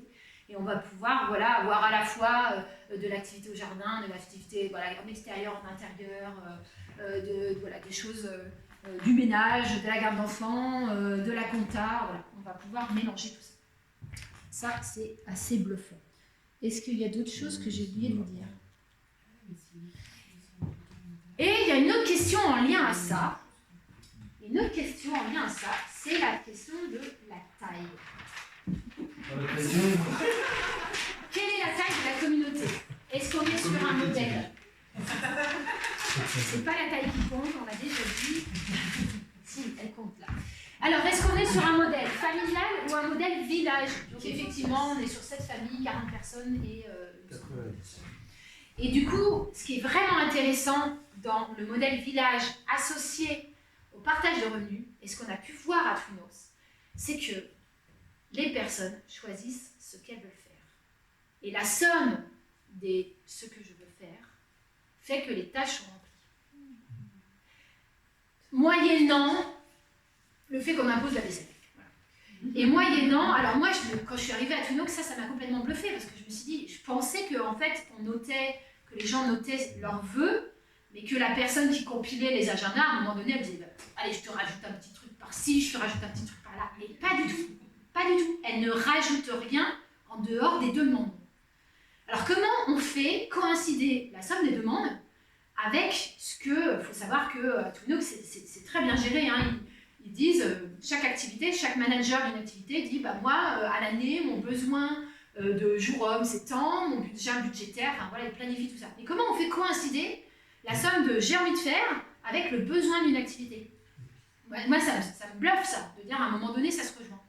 Eh bien, ça se rejoint via un petit ajustement qui est que quand la personne elle a fini de répartir toutes les tâches demandées par les hawkers dans la semaine, il lui reste un paquet d'activités qui n'est pas attribué. Et elle ne les attribue pas d'office, elle les transforme en tâches ouvertes. Et du coup, il y a un tableau des tâches ouvertes de la semaine. Et quelqu'un qui a son planning n'a pas forcément 42 heures attribuées. Il peut en avoir que 38. Et dans ce cas-là, il va aller voir les tâches ouvertes et il va se dire, faut que je trouve des heures pour combler. Et c'est là où on fait se réajuster le système. Donc, c'est la personne qui quand même choisit comment réajuster. Oui, monsieur? J'ai envie de compléter. Il y a quand même pas mal de choses dans l'ombre, dans le sens où ils s'ajustent sur quelles activités ils ont envie de faire fructifier et quelles ils ne veulent pas. Et donc il y a des décisions plutôt dans des réunions et qui anticipent une croissance ou une décroissance en fonction de l'énergie qui est là. Et il y a aussi des personnes qui vont aller faire de la retape, notamment auprès des visiteurs, pour dire tu ne prendrais pas un petit créneau là à l'usine de tofu, parce qu'il y a des besoins. Donc chaque manager est aussi invité, et parfois contraint, à aller quémander de remplir des créneaux à droite à gauche. Ça voilà quelque chose. Mais ça, mais ce que je veux dire, c'est que c'est quand même à la marge par rapport à 42 heures par semaine fois une centaine de personnes. Oui. Juste pour recomprendre, quand tu dis donc une personne fait 42 heures de vœux, mais à la fin elle en reçoit que 38, parce que peut-être qu'elle a demandé 4 heures qui avaient déjà été occupées, c'est ça? Non. C'est-à-dire que tu te rappelles le tableau qu'on remplit, on dit je veux faire garderie, je veux faire la vaisselle, je veux faire ça, je veux faire ça. Mais en fait, quand on te renvoie ton calendrier de la semaine, il n'y a pas forcément 42 heures rentrées dedans. Tu vois, la somme de tes vœux, ça ne fait pas forcément 42 heures. Et toi, pour compléter et faire tes 42 heures, il faut que tu ailles à la pêche. Ok. Et donc le tableau qu'on a vu, tu te dis pas toi à quel moment tu veux faire les trucs. Tu dis peux. je veux faire ça et je suis dispo à peu près là et là et puis du coup. Tu peux faire les deux. Ok. Tu peux soit les rentrer, ceux qui connaissent vraiment bien, ils remplissent leur tableau avec le lundi je fais ça, le mardi je fais ça, nanana. Ou alors si tu sais pas trop, nous en tant que visiteurs, on disait bah on peut faire vaisselle, machin, on listait un peu. Ok. Et puis c'est eux qui nous remplissaient là où ils avaient envie. Ok. Ouais. Il y a combien de personnes qui gèrent le dispatch des tâches? Parce que 90 personnes. C'est 3 personnes qui tournent, donc c'est une seule personne et elle passe 3 jours à faire ça. Ah oui, c'est ça, j'allais dire, mais c'est un boulot. C'est un boulot dingue. Et c'est papier.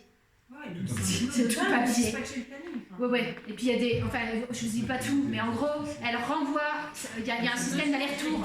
C'est-à-dire que ça nous revient, on valide, mais on peut demander des modifs et ça repart. Voilà, juste pour dire à quel point. Et chaque semaine.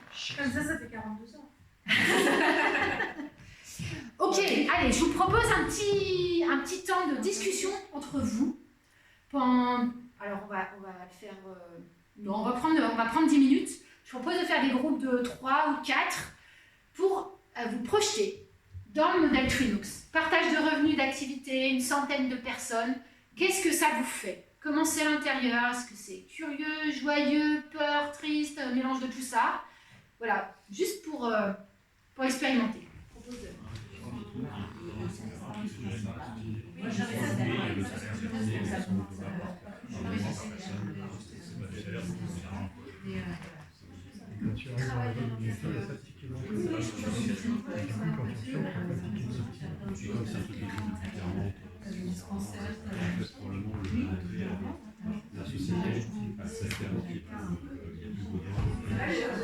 Alors, est-ce qu'il y a des partages? L'idée, c'est pas de partager, hein, c'était plutôt de vous aider à voir cette projection, mais est-ce qu'il y a des pépites ou des... moi, ce qui m'intéresserait, c'est de savoir un peu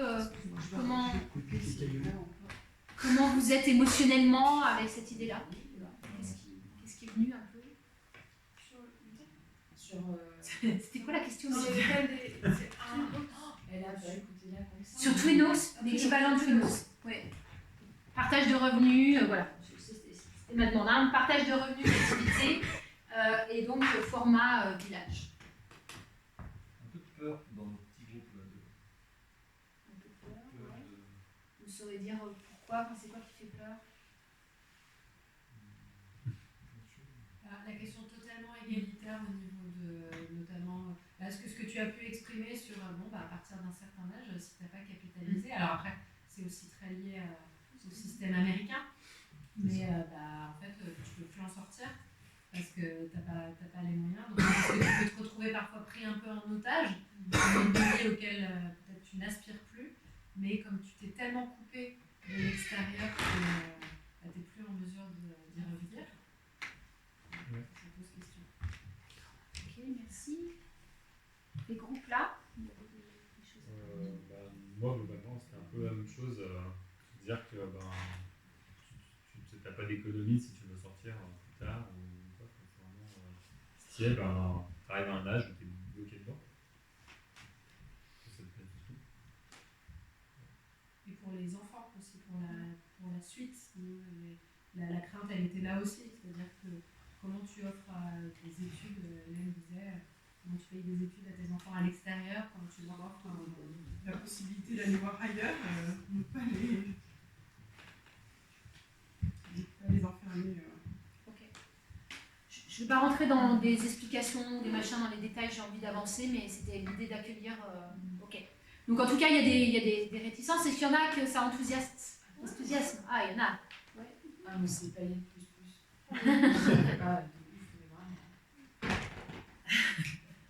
Ok, des réactions aussi. Oui, moi ça m'inspire carrément. Je trouve que ça existe déjà, les échanges de temps par exemple avec l'accorderie. Il y en a à Paris, il y en a dans les grandes villes. Et c'est un échange, par exemple, un cours de yoga contre un cours de cuisine, la cuisine, ménage, informatique, remplir les papiers administratifs. Et pour moi, dans ce genre de communauté, c'est un lâcher-prise, vraiment un changement. On rentre on abandonne notre système actuel. Et on lâche prise là-dedans, on se laisse aller au changement de paradigme. Et donc pour moi, c'est l'avenir quelque part. une des clés de l'avenir pour moi. Donc moi, je suis plutôt motivée, quoi. D'ailleurs, Ok, on va continuer parce qu'il y a une suite. Je ne vous ai pas dit le plan, mais la première partie, c'était de vous présenter une communauté. Ça, c'est la deuxième partie qu'on va terminer. Et puis la troisième partie, je vais vous présenter ma communauté idéale.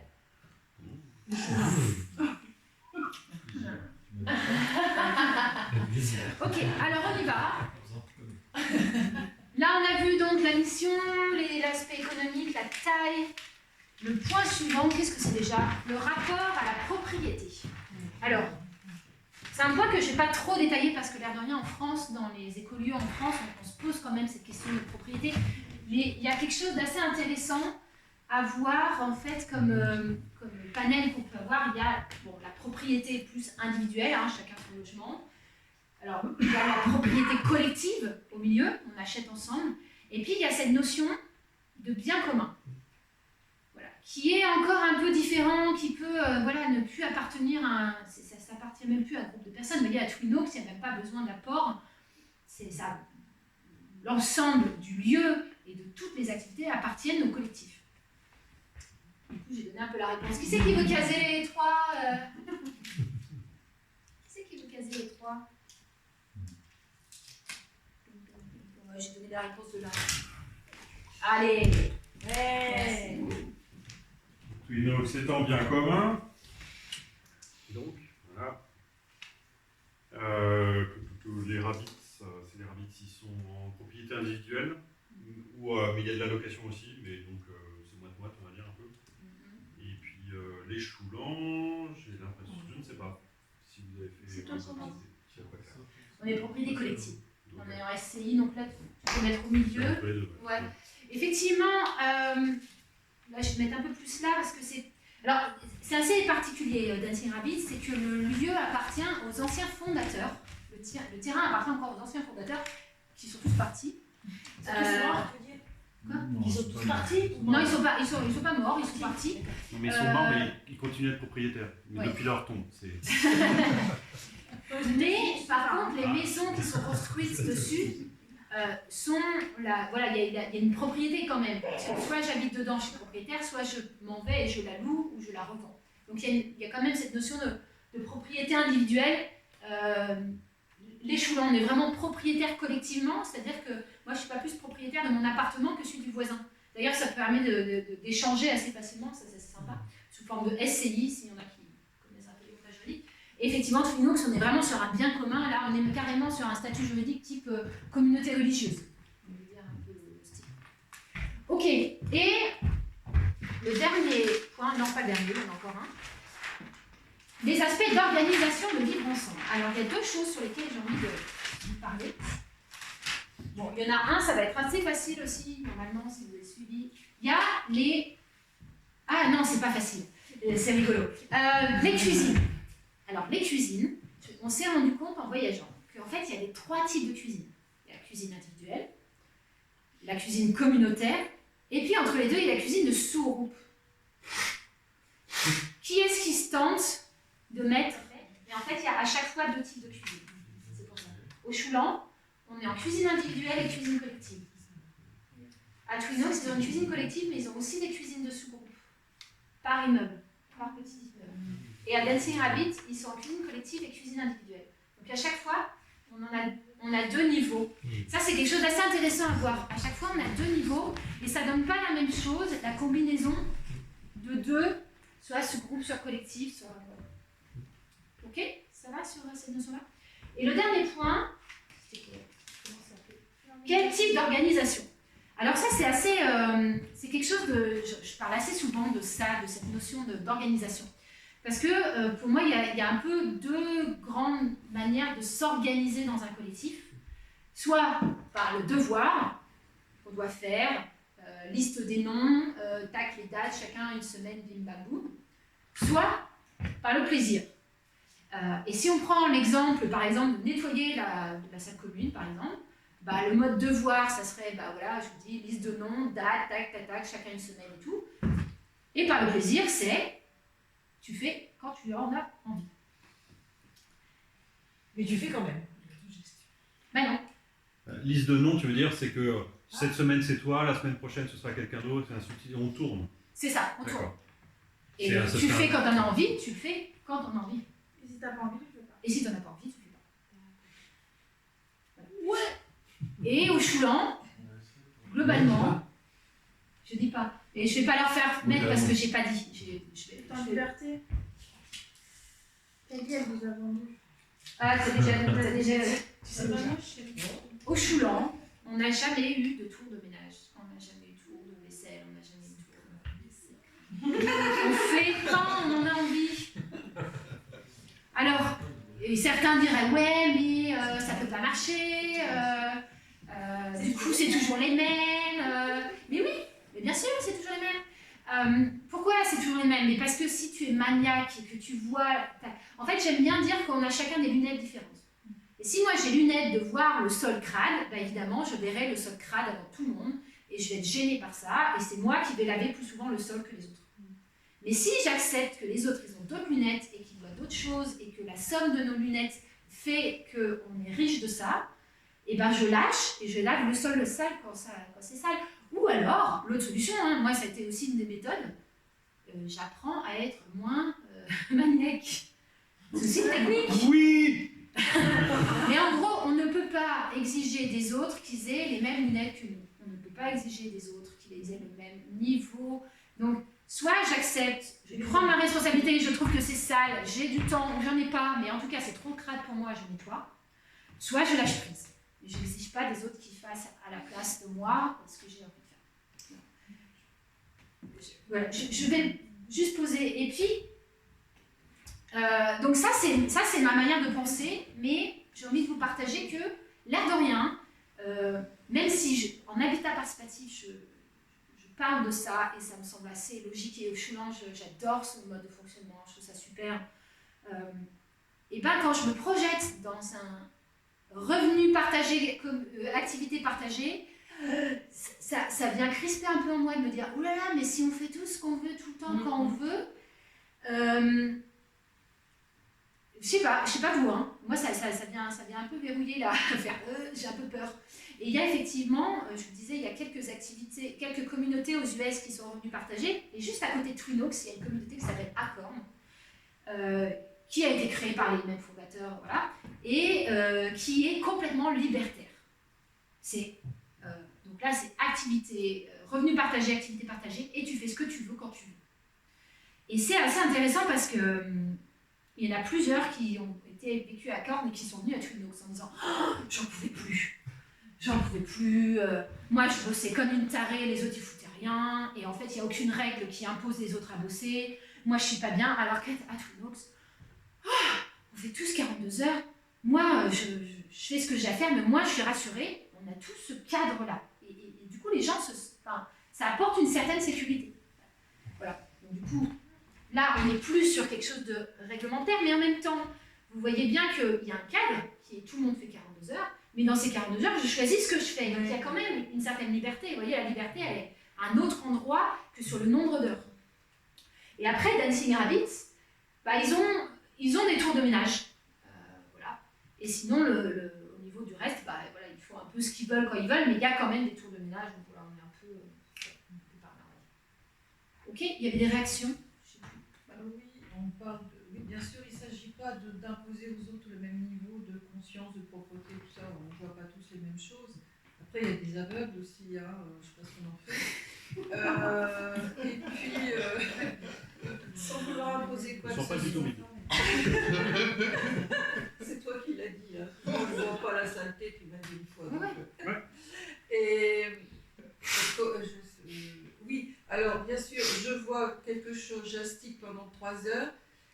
Et est-ce qu'on ne peut pas, alors on n'est pas dans les exigences, mais demander le respect pour que ça reste le plus longtemps possible comme ça. Parce que c'est ça qui fait mal. C'est ça qui fait mal, c'est de se dire, bah là je suis en train d'astiquer, j'en peux plus, j'ai fait 3 heures, et le lendemain, tu vois plus ce que tu as fait. Et ça, c'est psychologiquement, bah, c'est usant. Hein. Oui, et on n'a plus envie après. Bien sûr. Mais moi je pense que si tu poses ça au sein du cercle de cette manière-là, je pense que c'est entendable et globalement, tu vois, moi j'ai le sentiment que c'est des choses qui se réajustent dans le collectif parce que c'est posé de cette manière-là, tu vois, en disant, moi, ok, ça me va, j'avais envie de faire ce truc et vraiment là, j'ai envie de dire que quand je... Et du coup, de demander au groupe comment est-ce que je vous signale. Mais ça peut être, tu vois, peut-être que le groupe va dire, bah tiens, t'as fait un truc super, tu le prends en photo et tu dis, voilà ce que je viens de faire. Comme ça, tout le monde le sait, parce que celui qui ne voit pas la trace, il va peut-être pas voir que c'est super propre aussi. Hein. Donc, comme ça, tu le signales, tu fais, hey, regardez, c'est super propre. Comme ça, voilà, tu peux récupérer la reconnaissance et tu peux amener une certaine vigilance à, attention, je viens de nettoyer, tu vois.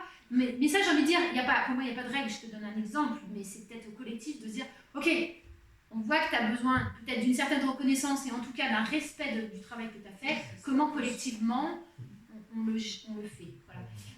Moi, j'ai envie de dire aussi, je ne vais pas trop détailler cette partie-là, mais j'ai développé énormément la question de la différence d'engagement et ça en fait partie. J'ai envie de dire qu'au Choulan, effectivement, on fait quand on veut, mais on a aussi créé des espaces pour faire le ménage. Moi, j'adore par exemple faire le ménage ensemble. J'adore quand tout le monde fait le ménage. Et quand il y a de la musique de partout, que tout le monde astique son petit machin, et à la fin on se balade. Oh, qu'est-ce que c'est propre, qu'est-ce que c'est propre. Et du coup, nous on a créé le dimanche chou. Dis-moi chante. Tu dis quoi?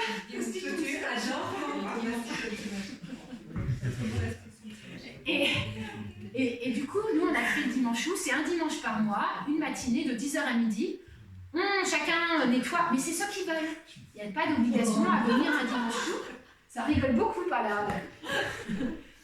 Et du coup, voilà, ceux qui veulent viennent, mais il y en a certains qui disent non, mais moi en fait, je préfère nettoyer tout seul quand je suis dans mon coin, tranquille. Et dans ce cas-là, ils ne viennent pas au dimanche chou. Mais voilà, du coup, il y a cette énergie de voilà, on fait le ménage ensemble, et ça permet. Peut-être à celui qui ne voit pas la saleté, de juste dire bon je viens au dimanche chou, on me dira est-ce qu'il faut que je nettoie, parce que moi je vois rien. Voilà, ça permet de parler à ce genre de choses. Je vise personne. Clairement, on fait ça aussi. On fait ça. Enfin, voilà, ça s'appelle. Non, évidemment, c'est que ceux qui veulent qui viennent. Oui. Mais voilà, la limite que je mettrais à ça, c'est que je demande. Enfin, toi tu dis, je peux pas demander aux autres de mettre les mêmes lunettes que moi.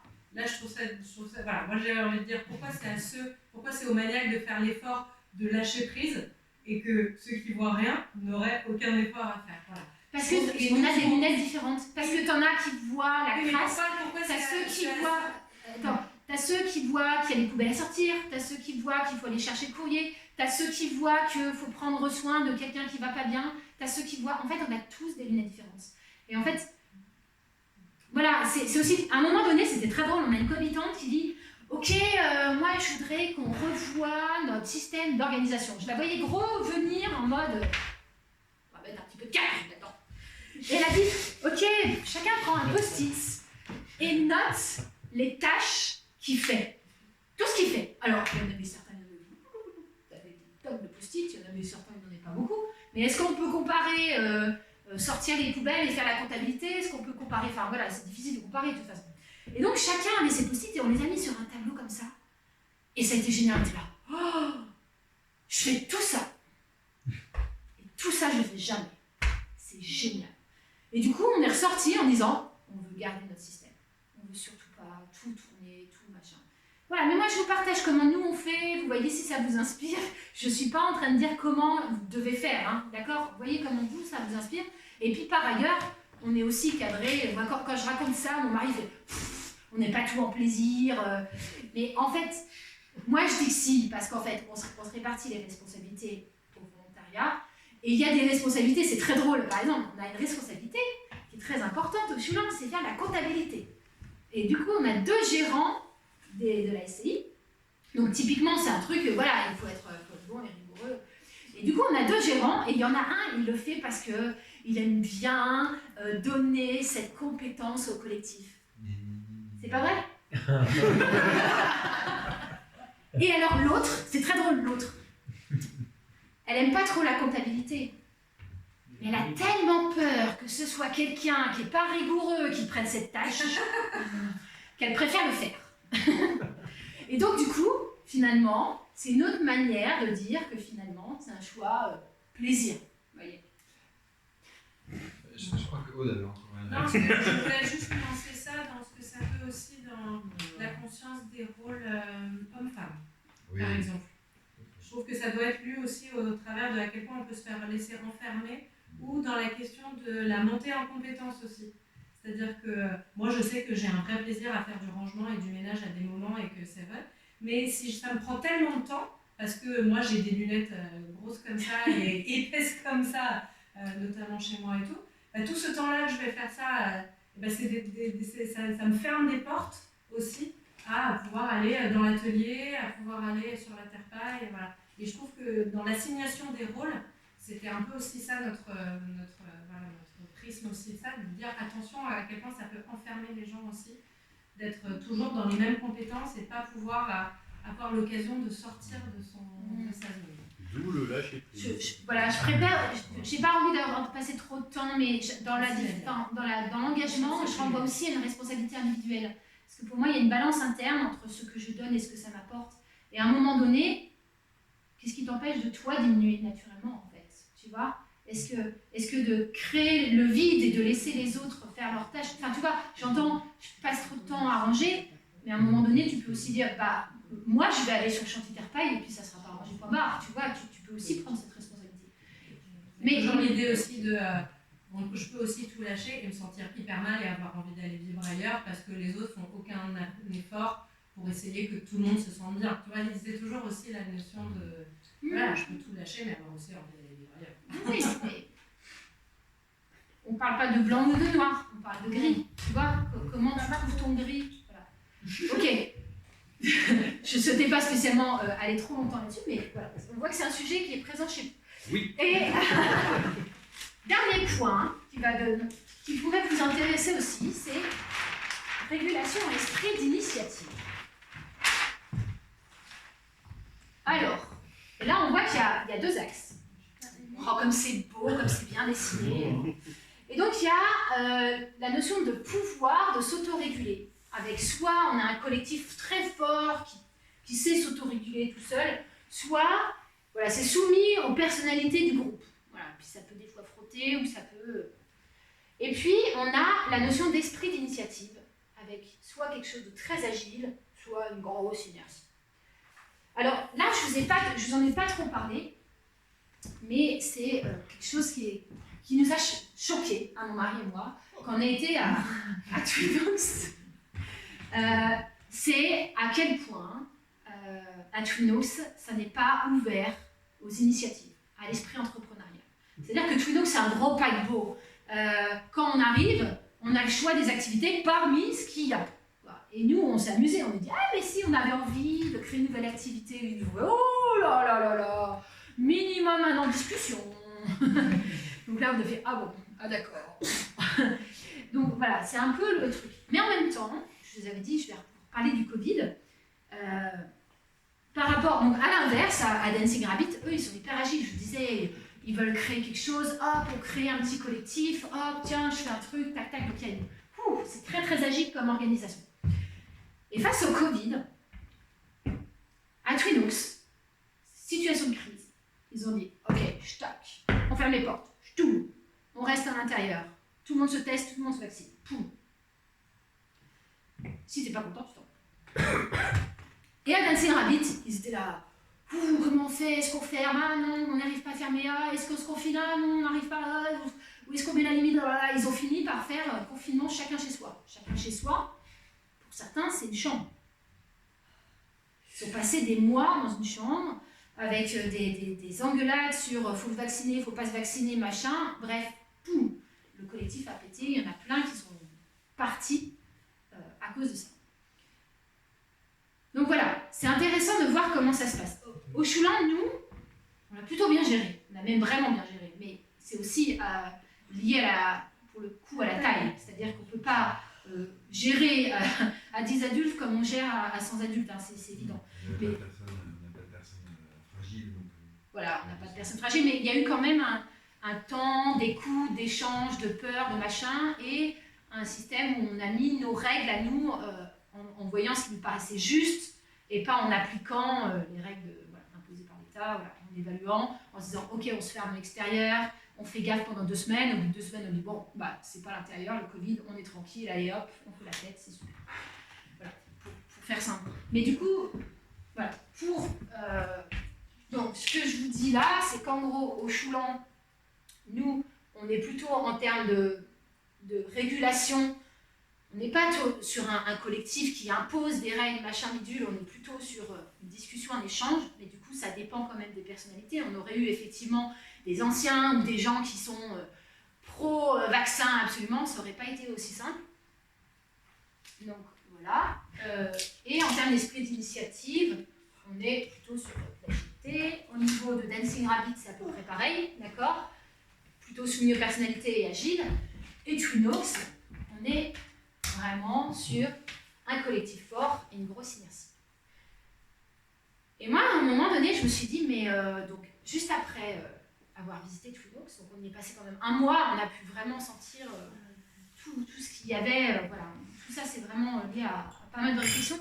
Et puis de sentir aussi un truc que je ne partage pas trop là, mais qui est l'esprit communautaire. C'est-à-dire les deux communautés que je vous partage, Twinox et Dancing Rabbit, sont quand même des communautés où on a vraiment senti quelque chose de fort en termes d'esprit communautaire. Mais moi, pour réfléchir à mon communauté idéale, je me suis dit, bah, je vise là. Comment on fait pour aller là? Un collectif fort et une grande agilité. Et du coup, ça a fait l'Utopia. L'Utopia. Alors, l'Utopia, pour vous expliquer un petit peu, donc c'est une communauté qui... Pardon. L'Utopia, c'est donc une communauté que mon mari et moi, on a imaginée. Il y a même eu notre fille qui a contribué à cette imagination. Et je vais vous la présenter comme nous le faisons dans le livre que nous sommes en train de finir d'écrire, qui va sortir au mois d'octobre, et qui présente cette communauté à 10 ans. Donc je vais vous la présenter, elle a 10 ans. L'Utopia a 10 ans. Et à quoi ça ressemble? Alors à l'Utopia, il y a 120 personnes. 90 adultes, 30 enfants. Il y a de l'ancien et du neuf. Voilà, on a à la fois rénové l'ancien, du neuf, on est sur 95 hectares. On a 7 bâtiments d'habitation, voilà, je vais les détailler un petit peu après. Chacun a sa chambre, des belles chambres, hein, très lumineuses, très grandes. Et nous sommes en propriété et activité, propriété et activité comme des biens communs. Donc, le lieu, c'est incroyable. Le lieu nous a été donné. C'est génial, c'est vraiment mais une chance incroyable. Voilà, des gens, ils ont lu notre roman et ils ont adoré, ils nous ont dit on a un lieu pour vous, allez-y, créez ce bien pour l'humanité. Et du coup, voilà, on a créé l'Utopia. Alors je vais vous faire visiter l'Utopia. Non, d'abord, avant de vous faire visiter, il y a 2 choses très importantes à savoir dans l'Utopia. La première, c'est la mission. Parce que, on a une mission ambitieuse. On a un collectif ce qui guide le projet, c'est une mission ambitieuse. Et cette mission, c'est grandir en conscience pour contribuer à l'émergence de nouvelles civilisations. Un poil ambitieux. Et l'autre chose qui caractérise l'Utopia, c'est son modèle économique. Et là, je vais prendre le temps de vous présenter. Si on a plusieurs, voilà, c'est très ingénieur. Si on bosse 40 heures pour la communauté, on est payé 563 € par mois. Pourquoi ce montant? Parce que c'est le minimum pour cotiser à la retraite en France. Si on est interne dans la communauté d'Utopia, on a le statut de salarié et on gagne 563 € par mois et on est logé, nourri, on a accès à toutes les activités, etc. Donc c'est 563 € d'argent de poche. À l'inverse, on peut être externe. Ça veut dire quoi? Ça veut dire là, je bosse que 8 heures par semaine. 8 heures par semaine, y compris les réunions, faire à manger, faire le ménage, tout compris. Donc vous voyez, 8 heures par semaine, c'est pas grand-chose. Ça veut dire que le reste du temps, je me mets les pieds sous la table et je jette ma vaisselle et je m'en vais. Ouais, vous voyez le style. Et donc, quand j'ai bosse 8 heures par semaine, là, je paye 900 €. Je paye une redevance de 900 900 €, ce qui me permet d'être logé, d'être nourri, d'accéder à la flotte de véhicules, d'accéder aux activités qui sont sur place, etc. Et on trace une droite entre les deux, et on choisit où on se met. On peut être partout sur cette droite. Ça veut dire qu'en gros, c'est une communauté où on paye en temps ou en argent, ou un mélange des deux. Et on peut évoluer en permanence. Et il y a ce point-là qui est très intéressant, le médian. Le médian, c'est je bosse 28 heures par semaine, je ne gagne rien, je ne paye rien. C'est par exemple un jeune retraité, une jeune retraitée, encore bien dynamique, bosse 28 heures par semaine, garde toute sa retraite pour lui, pour elle. Voilà, pour donner des exemples. Ici, on est salarié de la communauté, de ici à ici, on est bénévole, d'accord? La communauté ne nous paye pas de salaire. Ça va? Il y a des questions? Et là, du coup, il y a ce que nous, on appelle les externes partiels.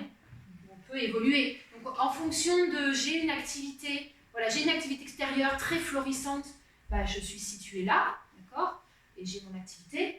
Et puis sinon, si j'ai une activité qui démarre, qui est, voilà, je ne gagne pas grand-chose, et bah, je vais choisir où je me mets sur cette cour. Ouais. Et c'est quoi le ratio de personnes de chaque? Est-ce qu'il y a un besoin particulier ou Non, ça s'équilibre? il y a besoin d'équilibrer, effectivement. Mais en fait, nous, on a fait des hypothèses. On a fait un certain nombre d'hypothèses et je vais vous présenter... Enfin, on a fait des hypothèses. Non, on n'a pas fait des hypothèses. Nous sommes dans la réalité dans 10 ans et du coup, on a un certain nombre de personnes. En fait, ce qui se passe, c'est que quand on a beaucoup d'externes, on a beaucoup d'entrées d'argent. Quand on a beaucoup d'internes, on a beaucoup d'entrées de main-d'œuvre. Donc, plus on a des internes et plus on va développer des activités communautaires. Et par contre, si les gens sont plus externes, bah là, on peut se dire qu'il y a peut-être des activités, par exemple, au lieu que la cuisine soit faite par des membres de la communauté, on va peut-être payer un cuistot pour venir nous cuisiner nos repas. Il n'y a pas de facteur de correction quand même sur les revenus. Je pense notamment à la redevance des externes et je pense à des cas de figure, par exemple dans le collectif. Moi, je gagne très bien ma vie pour un certain temps de travail, mais il y a d'autres personnes qui vont travailler le même temps que moi à l'extérieur avec des revenus inférieurs et la redevance est la même. Et ça, moi, je trouve ça pas juste. Non, Alors, la redevance est en fait de 30% du salaire. Ah, Et le 900 €, c'est le minimum. d'accord, ok. Voilà, effectivement. Il y a cette petite variable d'ajustement qui fait. C'est quand même pondéré et indexé sur le salaire quand même. Oui. C'est pas très juste. Ok. Allez, je vous fais visiter. Voici la carte de l'Utopia. Alors l'Utopia, on arrive là par la route, tout ça. Alors c'est pas bien écrit, mais je vous explique.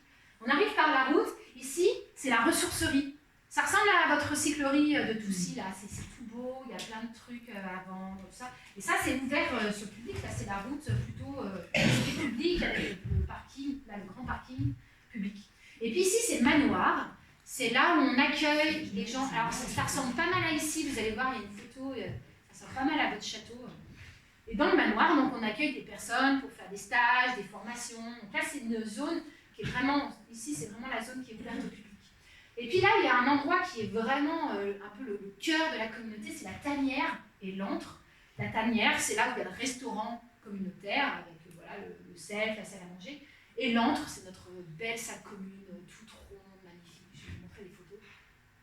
Ici, donc là, vous avez une autre entrée, le parking. Là, c'est plutôt le parking communautaire.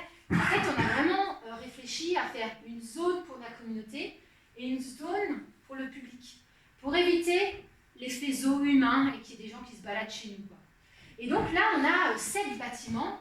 Vous avez le premier, le pigeonnier. Alors là, c'est plutôt pour les couche-tard, lève-tard.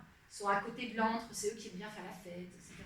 Et puis ici, il y a plutôt les couche-tôt, lève-tôt. Eux, ils sont à côté de la petite chapelle, qu'on appelle la chapeloise.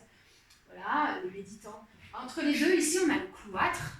C'est un ancien cloître qui a été entièrement rénové. C'est magnifique, il est tout plein pied. Et il a été adapté vieillissement donc pour les personnes voilà, vieillissantes ou en fauteuil roulant. Vous voyez ici, on a toute la zone, le jardin botanique et aromatique, la zone de maraîchage avec les serres, les prés pour les brebis, la zone céréalière, etc., avec tous les entrepôts, etc. Ici, il y a le moulin. C'est le bâtiment intergénérationnel. Voilà, il y avait des habitants, ils avaient envie vraiment de mélanger tous les âges. Donc là, on a fait un bâtiment vraiment intergénérationnel. Avec eux, ils se sont payés une pelouse, alors grand luxe, voilà, pour faire du foot. Une belle pelouse. Ici, on a la petite plage de la communauté qui est séparée de la plage publique. Voilà, la plage du camping. Ici, c'est la zone camping. Ici, on a la bergerie. Alors, la bergerie, c'est un bâtiment uniquement pour les familles. Parce qu'en fait, alors, ce qu'il faut bien voir, c'est que chacun a une chambre de 18 mètres carrés. Chacun, ça veut dire chaque adulte, chaque enfant a une chambre de 18 mètres carrés. Mais on s'est rendu compte que pour les familles, des enfants, surtout en bas âge, ils ne jouent pas forcément dans leur chambre, ils ont envie d'être proches de leurs parents. Donc on a créé la bergerie avec un fonctionnement qui est un peu différent. Les chambres sont plus petites. Et on a créé un petit salon par cellule familiale pour créer ce petit espace où les adultes et les enfants ont leur petit espace à eux par famille. Donc ça, c'est la bergerie. Et puis, il y a un dernier bâtiment qui est là, qui est le belvédère. C'est pour les 15-25 ans. C'est pour les ados qui en ont marre de vivre avec leurs parents, qui veulent un peu leur indépendance, mais bon, en même temps, ils ne peuvent pas non plus complètement sortir. Donc voilà, c'est dans le belvédère. Et puis ici, donc à côté de la bergerie, là, il y a toute la zone des jeux d'enfants avec des acrobranches. Et on a fait aussi des instruments dans les arbres. On a utilisé des troncs creux pour faire des instruments qui résonnent à la forêt. C'est incroyable. Ici, on a le terrain de beach volley, non, terrain de foot et terrain de beach volley. Ah oui, un truc qui est assez marrant aussi, on s'est dit, c'est sympa d'avoir des maisons où chacun a sa chambre et on partage donc, les sanitaires et les cuisines. Mais on peut aussi, on a imaginé des petits habitats légers autour. Donc il y en a, c'est des roulottes, il y en a un autre, c'est des yourtes, il y en a un autre, c'est des carters. Et en fait, les gens, ils peuvent du coup vivre dans un habitat un petit peu à l'écart, mais profiter quand même de la cuisine commune et des sanitaires, ce qui évite d'avoir des habitats qui doivent être absolument avec une cuisine et des sanitaires. Chacune de ces grandes maisons a une cuisine. Oui, chacune de ces maisons a une cuisine. Comme à Twin Oaks, cuisine et salle de bain partagée. Et puis là, on a 3 petites maisons. Là, c'est des expérimentations. En fait, globalement, l'état d'esprit, il est d'éviter la maison individuelle. Mais il y avait quand même des gens qui avaient vraiment envie d'expérimenter les maisons complètement autonomes. Et on est vraiment dans l'idée d'expérimenter, de se dire, ok, allez, pourquoi pas, et puis ça permet d'apporter de la diversité. Donc on a testé 3 petites maisons complètement autonomes, un peu à l'écart. Ici, il y a aussi des petites cabanes dans la forêt, mais là, c'est plus pour la location, pour faire des retraites, enfin, des locations ou pour les habitants de la communauté, mais pour faire des petites retraites un peu spirituelles, méditatives dans la forêt. Et donc là, il y a la zone de camping, ce qu'on appelle le petit camping. C'est pour ceux qui ne veulent pas habiter, enfin, pas être logés au manoir et plutôt être en mode route. Et puis plus loin, il y a la zone de festival. Alors là, c'est quand on fait les grands festivals. Voilà, l'été, on organise des choses assez sympas. Donc voilà le plan de notre communauté d'Utopia. Et puis voici quelques photos. Alors, un des valeurs fortes à l'Utopia, un peu originales, c'est la beauté et l'humour. Et donc voilà, du coup, il y a des choses qui sont belles, il y a aussi des petites pancartes avec des petites citations un peu drôles. Voilà, on s'amuse beaucoup à l'Utopia. Des exemples de maisons, vous voyez, une belle construction en bois paille, avec une vingtaine de chambres à l'intérieur. Ça, c'est voilà, une maison, c'est le moulin qui est entièrement peint. Ce sont que des photos de communautés. Celle d'avant, c'est Bonlinden en Allemagne. Là, c'est Damanour en Italie. Voilà, puis on a des petits habitats légers, des transformations. Voilà, par exemple, d'un bus en habitat. Et vous voyez, c'est des belles chambres. On a une belle chambre lumineuse, des 18 mètres carrés. C'est plus qu'une chambre. Hein. On peut déjà y faire un bureau, y se faire... Voilà, on peut même aménager, pourquoi pas, avec des hauteurs, des mezzanines, enfin voilà, il y a plein de possibilités. 18 mètres carrés, on peut déjà faire presque un logement type tiny, en fait.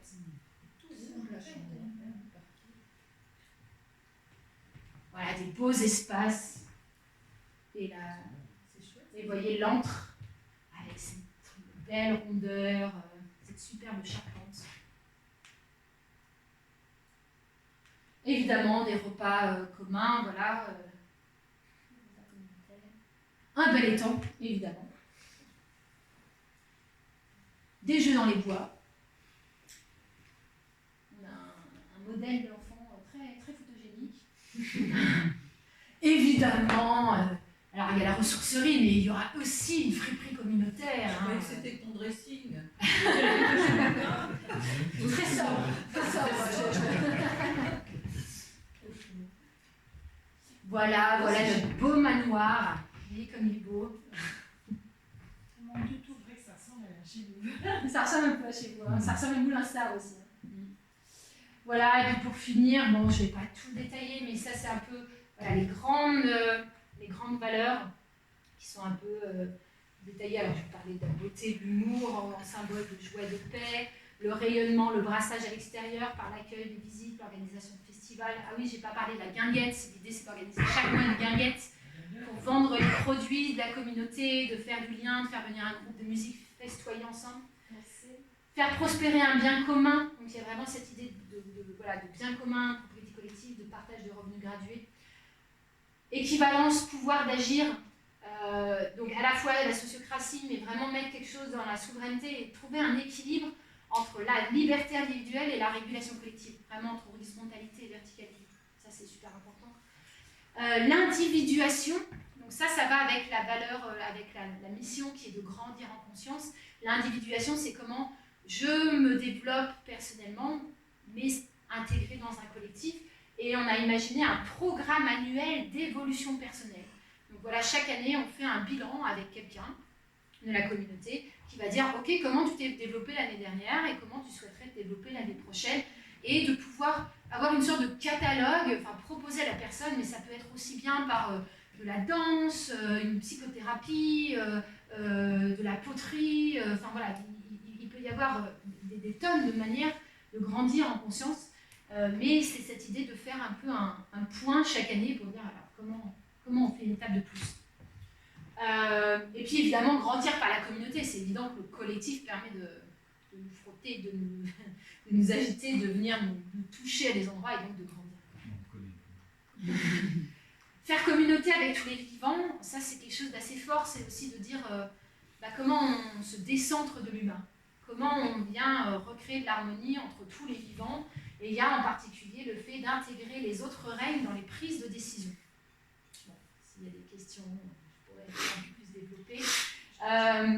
Voilà, l'écologie par la permaculture, la sobriété, l'autosuffisance, la liberté d'être et de le relationner. Donc il y a vraiment cette idée aussi de venir questionner un petit peu tous nos préjugés de société sur à la fois comment on est parent, comment on est époux, comment on est dans notre sexualité, etc. Donc évidemment LGBT friendly, les liens adulte-enfant, voilà, le choix des modalités sexuelles, l'antipatriarcat, etc. Pas de polymots par contre. Non. Évidemment. Voilà. Ça c'est. Est-ce que tu peux développer mariage CDD et parrainage ou tirage au sort? Alors oui, le mariage CDD, c'est l'idée en fait que dans la communauté, en fait c'est inspiré de Damanour, où ils ont créé des mariages qui durent qu'un an. Pourquoi ça? Parce qu'en fait il y a 70% de femmes dans cette communauté et ils ont trouvé un système pour faire tourner plus vite. Oh, c'est génial. Voilà, pour faire Jean, il arrive deux. Damanour. Je note. Et donc, voilà, du coup, on s'en est inspiré et nous, on a été argument, on s'est dit, en fait, il y a cette idée de dire, on souhaite à la fois valoriser l'envie d'engagement et à la fois ne pas s'engager sur ça sera à vie. Voilà. Et du coup, on propose un mariage en CDD qui est tout à fait renouvelable, on peut le retrouver, mais voilà, c'est un mariage qui a une certaine durée. Et nous, on a joué un peu sur le jeu du sort, on fait lancer un dé et ça te donne combien d'années le CDD. Un dé à combien de Et le faces? parrainage de 6. Et alors le parrainage en tirage au sort, ça c'est pour la parentalité, c'est qu'on s'est dit être parent c'est pas facile, surtout les 7 premières années. Quand l'enfant est petit, c'est très difficile. Et du coup, on a imaginé qu'en fait il y avait un parrainage, d'abord les 7 premières années qui est tiré au sort, donc un parrain et une marraine qui sont tirés au sort pour accompagner les parents vraiment dans la petite enfance. Et à l'âge de 7 ans, c'est l'enfant qui choisit ses parrains marraines. Donc ça peut changer, ça peut être les mêmes. Et il y a une célébration de parrainage, du coup, là, qui n'est pas tiré au sort, qui est choisi par l'enfant lui-même. Ça, c'est des petites choses un peu croustillantes qu'on s'est amusé à imaginer pour le roman. Oui, c'est clair. Hors de question. Oh, l'échec vacances, il faut avoir cotisé là. Mais moi j'aurais changé de mariage. Ah oui, Parce qu'à un moment, on aurait été en CDD, Bien sûr. donc je serais avec quelqu'un d'autre. Implicitement, c'est toujours un CDD, je sais pas. Clairement. C'est juste Ah, pour les oui, gens. c'est vrai que les gens C'est vrai. Alors, juste pour vous dire, on a un château, on a 35 hectares. 25. On peut convaincre Pierre d'inonder la pyramide du loup, comme ça on a Ok. les pans en bas. Voilà. On a déjà quelques trucs. Mais pour construire, c'est pas évident. Non. Sur Pilot, parce qu'il faut une zone constructible. En fait, des terrains comme ça, il y en a beaucoup. Et, et pour vous dire, enfin, quand je dis que je souhaite qu'on nous donne le lieu, c'est pas aberrant. Il faut savoir qu'en ce moment, la coopérative Oasis a énormément de lieux qui leur sont donnés. Et c'est des lieux qui ressemblent à ça. C'est plusieurs hectares, châteaux, voilà, qui accueillent une vingtaine de personnes facilement.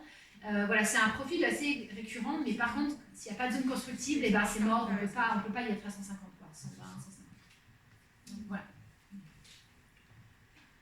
Des réactions? Super. Bravo. Ça très humain. Ben, voilà, du coup, j'ai envie de clôturer là-dessus. Moi, j'ai envie de dire, bon, voilà, c'était peut-être pas très clair, mais qu'on n'en est pas à l'étape de recruter l'Utopia. Mais voilà, et encore moins voilà, d'attirer des membres des GILA dans notre communauté, mais plutôt, moi en tout cas, j'ai vraiment cet élan de partager cette découverte voilà, de cette plus-value du partage de revenus, standard, et d'avoir envie, enfin moi, ça me donne vraiment l'élan en tout cas de créer, de favoriser, de faire émerger des communautés de ce type en France. Parce que ça n'existe pas, parce que c'est trop rare, c'est trop, et c'est hyper précieux. Et je trouve que c'est bien plus disruptif et résilient que voilà, des écolieux où chacun a ses activités, etc. Voilà, c'est mon point de vue. Merci à tous de votre attention. Merci. C'est bon, ça mérite. Ah non. Merci.